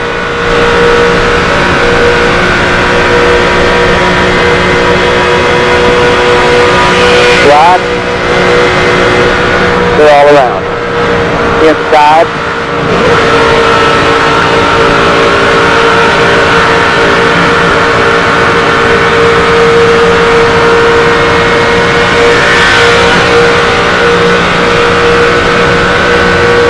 Clear low. 40 laps to go. 40.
File 2 back to the 48 to 43.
Just made a pit stop. That is a scheduled stop, as he did not stop on the last caution flag, nor did the 8 car. It's a sign to me that pretty much in the next lap or two, Dale Earnhardt Jr. in the 8 car, he should be the next car coming to pit road.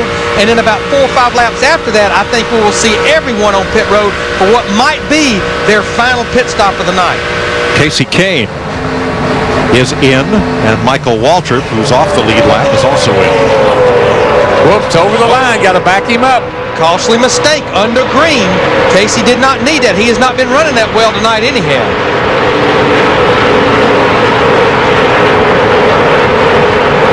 Kahne pitted out of 25th place. And we're getting a signal that Tony Stewart in the 20 is waving his hand to Matt Kenseth. Hey, I'm pitting this time.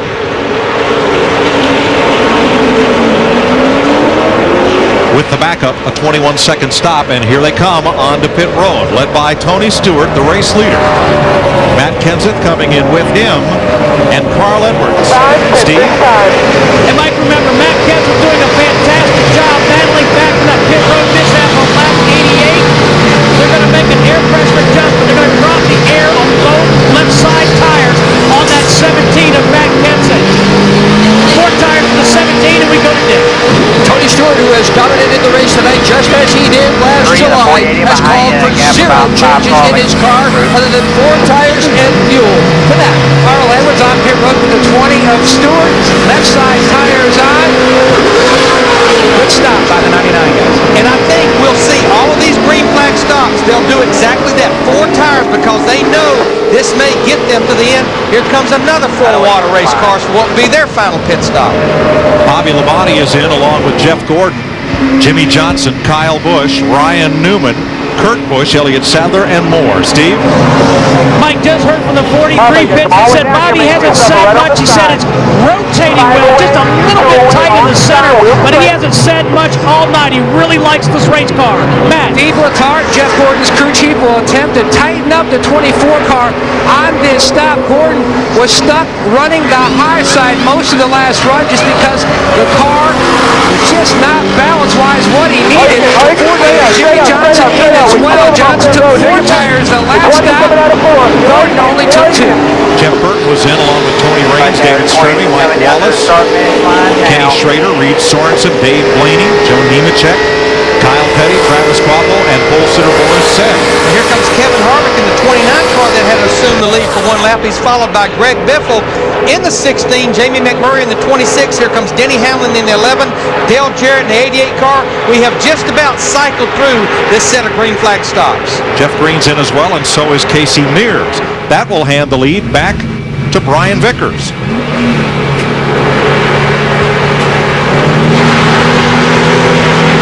Well, Kevin Harvick, who stormed through the field last night after starting 42nd and finished 3rd, has just completed his pit stop. We're the last to pit, so he's going to have a lot of cars to pass to win this race tonight. I've been pretty impressed so far, guys. I haven't heard those dreaded words.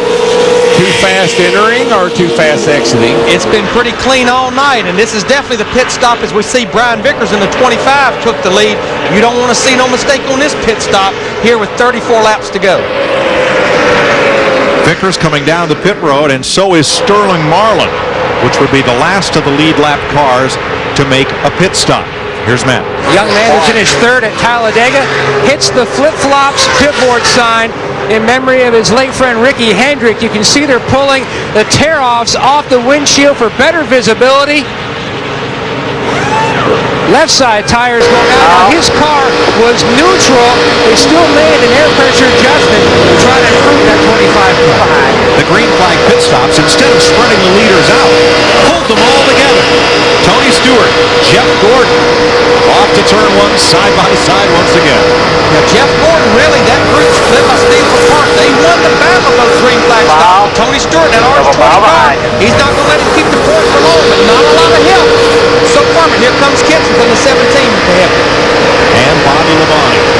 Labonte finished second here in both 1998 races, driving for Joe Gibbs. Tonight, he's driving for the King, Richard Petty, in the 43. Gordon's car's again got that look that is pretty good on new tires, but has a little bit of problem right at the end of the run.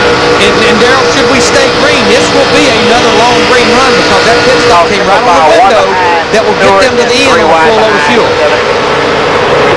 Look at him back there, 3 wide behind those top 3. Bobby Labonte in that 43 car just keeps getting racier and racier. But look at the 48. Johnson getting bump drafting help from the 5 of Kyle Busch.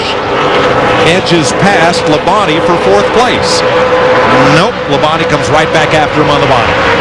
But Bobby Labonte's getting some Dodge friends up there. Ryan Newman in the 12 finished third in the Daytona 500. And how about the Blue Deuce there on the inside? Those guys changed the battery under the last call. Tell you what, that 43 car is coming, baby. Well, you know what they say. It's good to be king. Yeah, especially on the 4th of July. Tony Stewart leads in Daytona.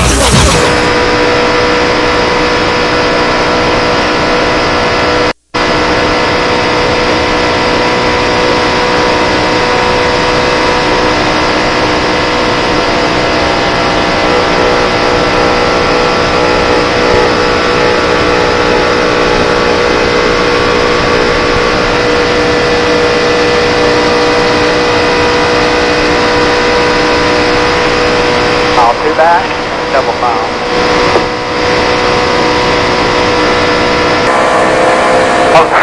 Outside.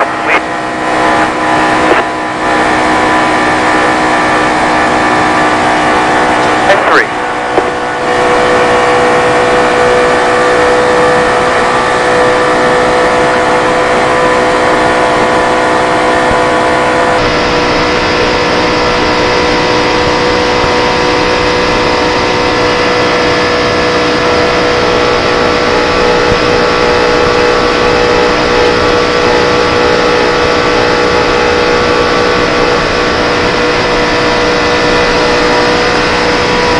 Back, and again for about a car and a half, then single file again.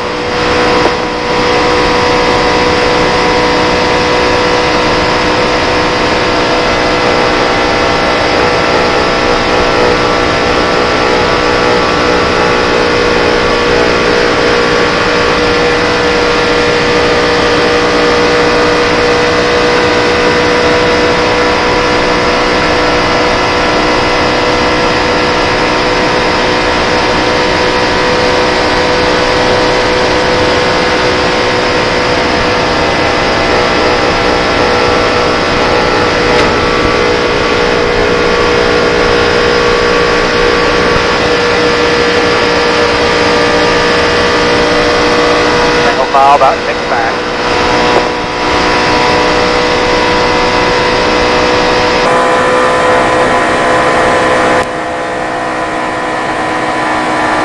Bottom, working at bottom, all lined up.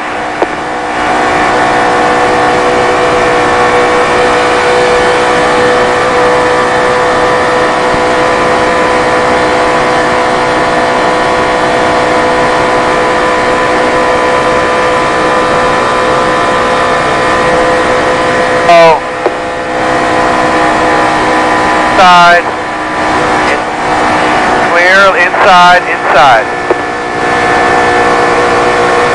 Clear, clear. 2 in your mirror, giving you a push.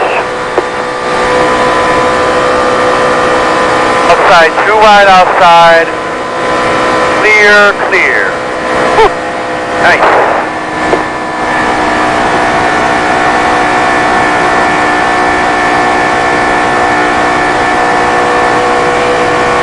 More cars and I'll sing for you.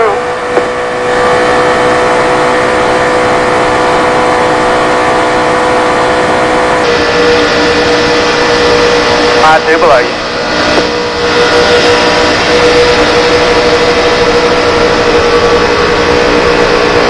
I do below you.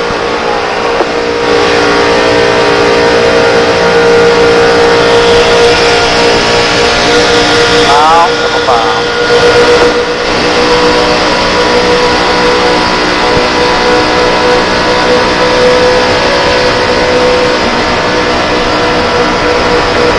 Tony Stewart, your leader, 27 laps to go. We have a record tie for the Pepsi 400 with 14 different leaders and 27 lead changes so far. And right behind Tony Stewart is Matt Kenseth, who was as far back as 33rd on a restart, but has worked his way up to second.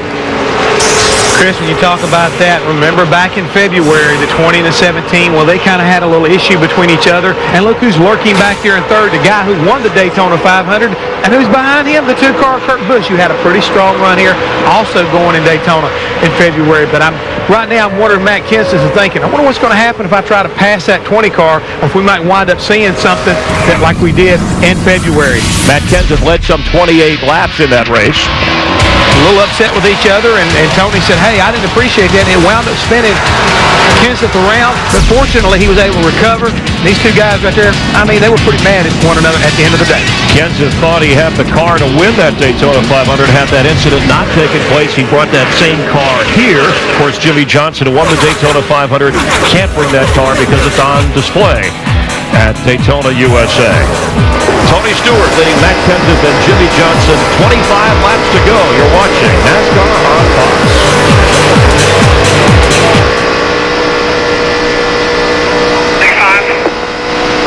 425, lots of time.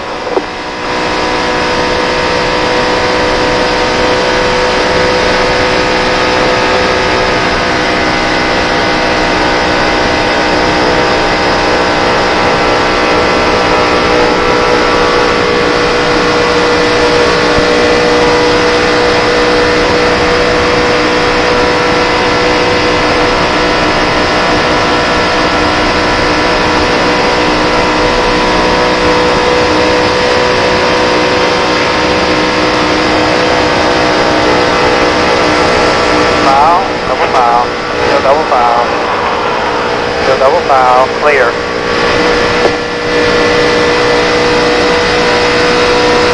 Two back.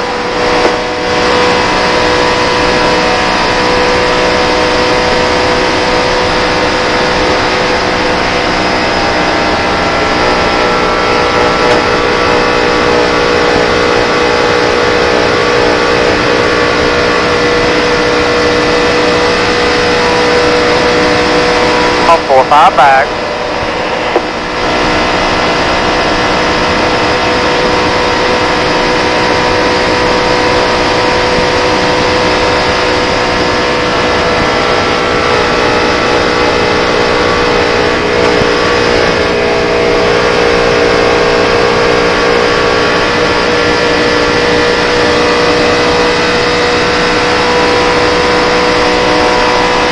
One back and get about 2-car length, single file.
Mile behind you.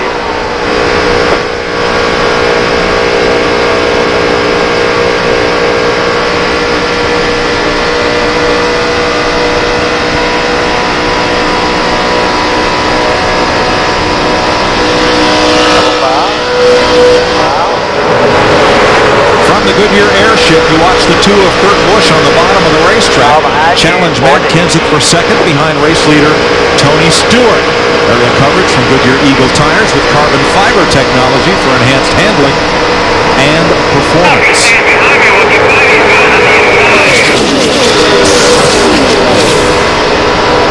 Let's talk strategy as we get into the final 20 laps of this race with Steve Byrne. And Mike, let's put it in perspective for the number 17 of Matt Kenseth. He ran into Dave Blaney on pit road on lap 88, restarted 33rd, and right now he is right behind the number 20 of Tony Stewart, and he has no intentions of moving anywhere from his rear bumper. I don't have any plans to go anywhere. I don't know what they'll do behind me here. I'd like to stay in line until we get at least time to go. An hour later. I think we're doing fine right where we are. They told us 48 that you would stay behind the 20 for until 2 to go. Has some drafting help working behind him as they work. So Matt Kenseth, again, staying right in the tire tracks of that 20 car. They've overcome a lot of adversity tonight. Also a vibration and concerns about the carburetor before the race even started, Mike. Matt Kenseth's drive from 33rd to 2nd is our fourth bold move of the race.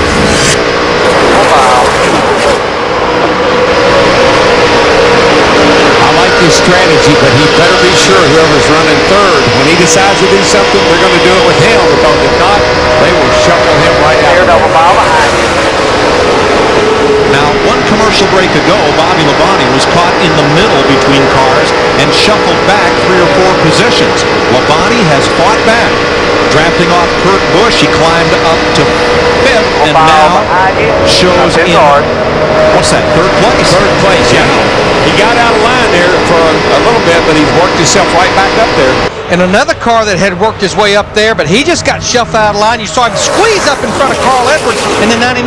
Kurt Busch in the 2 car 50 laps ago on pit road with a battery problem. Roy McCauley, that group under caution, changed the battery.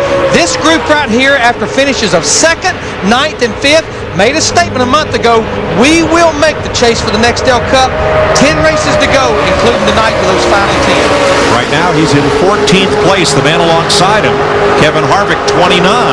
Pretty impressive. The 10th place car. 38 come from way, way back, guys. I mean, he was out of the pit late, and this group was gone, and he's chased them down.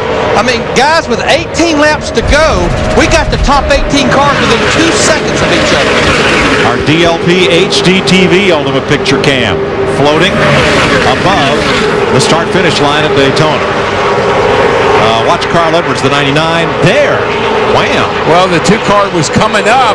I think Carl may have gotten a little air off of him, and caused his car to, we saw Kurt do that earlier, right behind the 99, kind of changed the roles a little bit. Now, for a second, Kurt Busch had help from Elliott Sadler in the 38 car. Then Elliott went lower. Now he's getting a shove from Carl Edwards in the 99 and another Roush car in the 6. Harvick's fighting his way back, too, in that 29. Look up by the wall, the 07. Lynn Boyer coming back into the picture. He's flirted with the top 10 all night in that black Jack. Every time I look at that Hershey's car, I got to say, what has Brown done to you? Let's went from the rear to the front, to the rear, back to the front for Kevin Harvick tonight. Our Daytona 500 winner and Nextel Cup leader, Jimmie Johnson, sits in 5th place in his Lowe's Chevy. Matt? Running with his teammates, Mike. Now, besides that special paint scheme, he also has a special Darrell Waltrip edition chrome-looking helmet. Also, he was going to use black gloves tonight to go along with his new paint scheme, but when he realized that the black gloves would be difficult for the car behind him to see when he's giving hand signals, whether to pit or to hook up in the draft and go with him, he decided to go back with his usual Lowe's blue gloves. A lot of white on those gloves, Matt, as you show us. But still black, Mike, and he felt like inside the car with the darkness, it would be tough to see. Let's update Dale Earnhardt Jr. It's just not going to be the night that he had last night. It's kind of a lonely man back there. He really don't have anybody he's running with here with 15 laps to go. Sitting back there in 19th, just trying to salvage a top 20 finish out of this deal. So who is the restrictor plate king at Daytona? One of the 3 drivers listed, or perhaps none of the above. 54% of you said Dale Earnhardt Jr., but Jr. right now is in 19th. Not sure if he can get to that lead pack in the 15 laps that remain.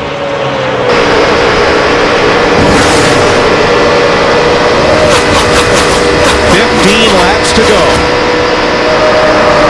Is Tony Stewart going to lead them home, or has Matt Kenseth or Jeff Gordon or Bobby Labonte been saving something for Stewart?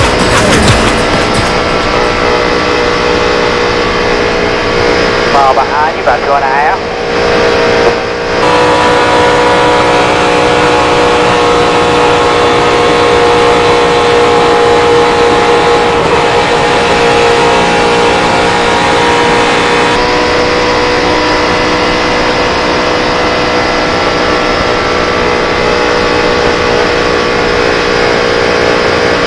Out behind you, caution's out behind you.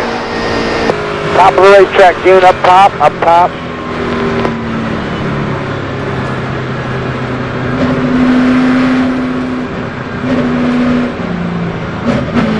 Clear high right there.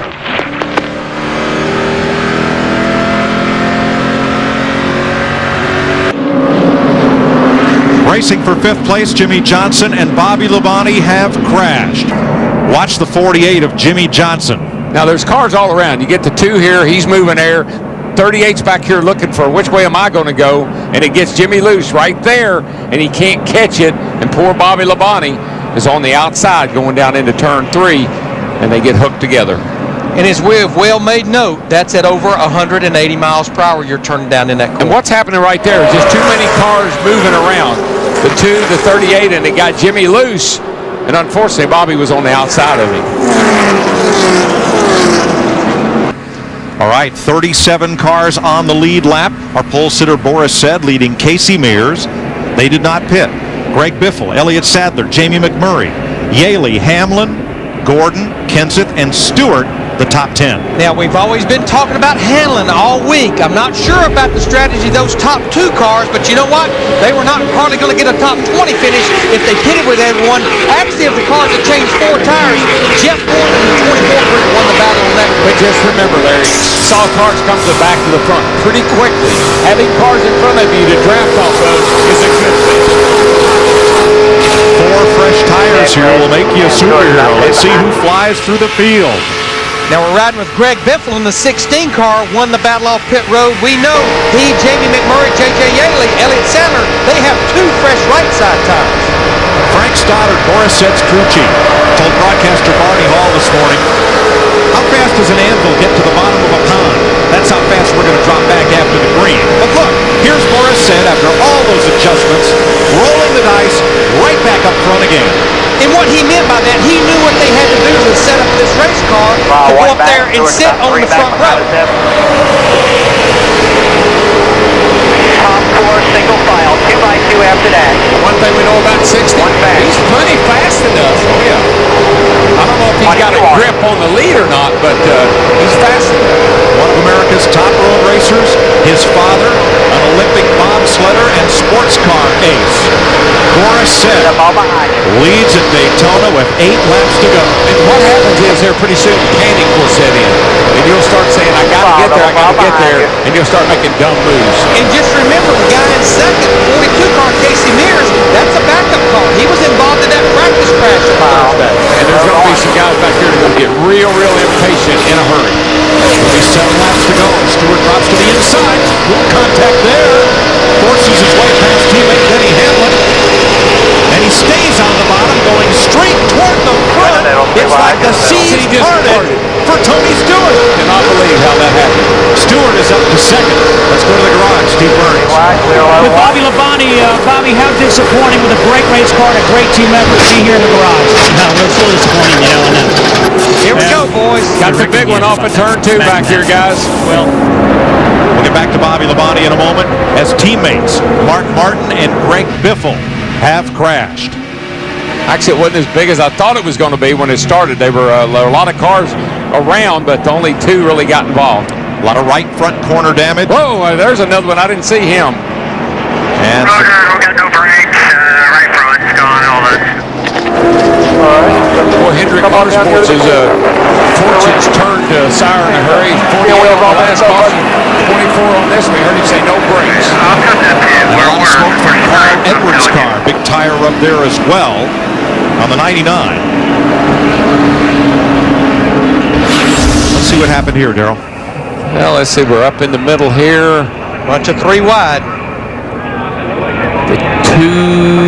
The 16 of Biffle and Gordon coming. Oh, Yaley gets into the back of the 16. Just caught him in that left rear quarter panel, nowhere for Mark Martin to go.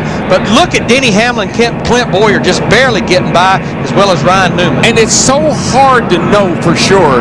Did Yaley get into him because he ran into him, or did he cut down in front of him, or did he lift a little bit coming off of that corner? Let's see if the aerial view shows.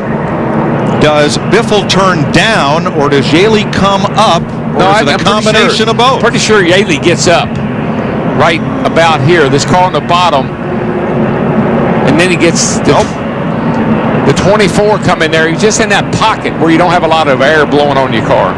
Boys, I call it hard racing with 6 laps to go. Yeah, I don't put any blame on anybody. That's just we saw it. You see that coming at the end of this race. The simple explanation of whether Biffle turned down or Yaley came up, the simple explanation is the hole closed up. Yeah, you see it right here from another angle. Oh, you see what happens? Biffle got loose. Biffle's car was getting loose, and that's why Yaley got into him. And just nowhere for Mark Martin to go at all in the 6. I love it. We get so many great looks, and you first see this, and then you see that, and then you see the real deal. And Biffle's car just stepped out on him, and that's why Yaley got into him. Watch. It's hard to tell from this angle, but see Biffle's car start to get a little loose right there?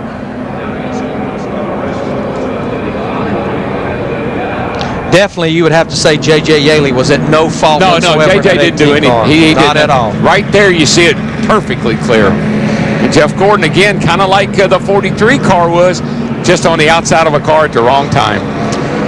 And Darrell, that's probably why when you look at some of these cars that were involved, I question the 4 tires that late in the race put you that far back. The best you can. We got wrecked off of 2, guys.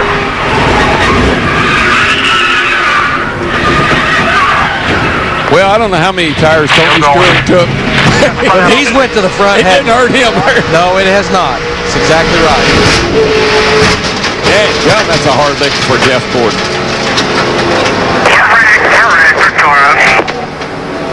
Gordon said the right front was done, and he had no brakes. He has climbed out of the Pepsi DuPont Chevrolet. And Denny Hamlin, who is trying to get back into the top 10, Jeff knocked him out last week. He's sitting there in 10th place right now, so there could be a little movement around the bottom of the bottom 10 guys right now, in the chase. You're right, Darrell. Hamlin will move back into the top 10, displacing last week's winner in California, Jeff Gordon. Remember what I always tell you? You better reach up there and pull those belt tightens one more time. Oh, yeah. Yeah. Stay ready. Casey Mears 4th, Kurt Busch 5th, Jamie McMurray 6th. Green. They will green flag this race with 3 laps to go. Now, they were telling Morissette that Tony Stewart was laying back. I don't know. Stewart's got to go a ways to catch Morissette now. That's going to be borderline on that 38 car. He was definitely below the yellow line. Below the yellow line. He would like to give that spot back, Larry, but he can't. No, they're breathing down his neck. Morissette comes off turn 2 with the big lead. But that's not good. If somebody jumps out, here you go. This is what's good right here. If these guys behind you will start racing. But I guarantee you, Tony Stewart, that 20 car, he knows he can't get far off the bottom, but he's going to have to go to the top if he wants to go around Morissette. Boris puts a block on him. There comes Kyle Busch in the 5 to the bottom. He's going to push Boris. 2 laps to go. Now here's where Boris might be a little bit nervous. Seth and Stewart side by side. Stewart has help. 2 to go. How would you like to be at least turning off into the infield right down there, but you're running 190 mile an hour and you can't? Seth slips to 3rd. The glass slipper almost fit. Listen, he has got his hands full. There's no question about that. That car, we know, it's all over the place. But here comes Kyle Busch's brother, Kurt Busch up there to push his brother, the 5 car, Kyle. Watch Morris's car. He just wants to whale his walk up the racetrack with it. He's just chasing it. He doesn't need anybody up behind him. Well, blood is thicker than water, but most brothers in racing would rather beat their own brother than anybody else. How about the Busch brothers? Well, we're going to find out here, boys. It's 1 to go. And the Busch boys are in hot pursuit. And here comes Matt Kenseth in that 17 car on the high side. He's getting help from his teammate, McMurray, in the 26. Kenseth has never won here, but he's taking the long way around on the outside.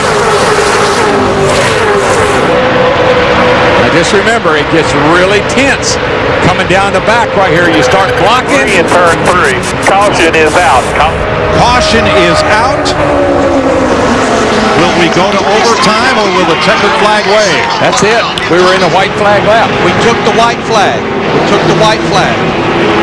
The field is frozen at the moment of caution. The yellow flag waves as they come toward the finish line. Tony Stewart and the Home Depot Chevrolet will score the second win of 2006 and the 26th career victory for Stewart. But I'm going to tell you what, regardless of the circumstances, the caution laps that were there, the race ended under caution, how about Boris said? Sat on the pole, a top 5 finish, and a great call by Frank Stoddard, his crew chief. Wasn't it Frank Stoddard that made him write a new rule in the All-Star race? Yes. Oh, yeah. Remember that when he pitted and just crossed the line and took the lead? Better to be a rule maker than a rule breaker. And I think this should help them sell more cases now. And run more races. You got to hand it to Stewart. Starting Thursday night here, when he thoroughly dominated the International Race of Champions, putting on a driving clinic on the infield road course. And he ran last night's Busch Series race. And here he is going to victory lane for the second time this weekend. It appears to me the more he races, the better he gets. And I tell you, I saw him get in that car before the race started. We had a camera on him, and he was grimacing getting down in that race car. It's been 3 hot nights here, guys. Now let me see, was it not about a year ago, this is where Tony Stewart started climbing fences? As a matter of fact, it was. Carl Edwards sped past the whole pack at the start-finish line, and he has been invited to a discussion with the NASCAR officials. I think he was trying to stay on the lead lap, what he was trying to do. But you can't, you got to run pace. The field is frozen, so it wasn't doing any good. Here he goes. I just see him look up and say, how high is this fence anyway? He scaled that thing pretty rapidly. Well, he did. That's what winning will do for you. Tony Stewart climbs the fence and captures the flag. Yes.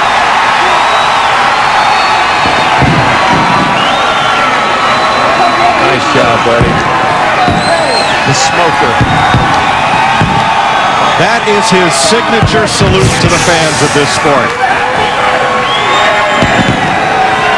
And I think there's a lot of reasons he's happy about this right here, because when you look back at his last 6 races, he has only had 1 top 10 finish. Well, and Larry, think about this. He's won 4 of the next 6 races, and counting tonight. Last year he won 4 of the last 6 races, counting tonight. So this is his time, baby. And he's over in the crowd. He's in amongst them. Now I don't know if that's a good idea or not. Hey, this fella's hot. Everybody wants a piece of Tony Stewart.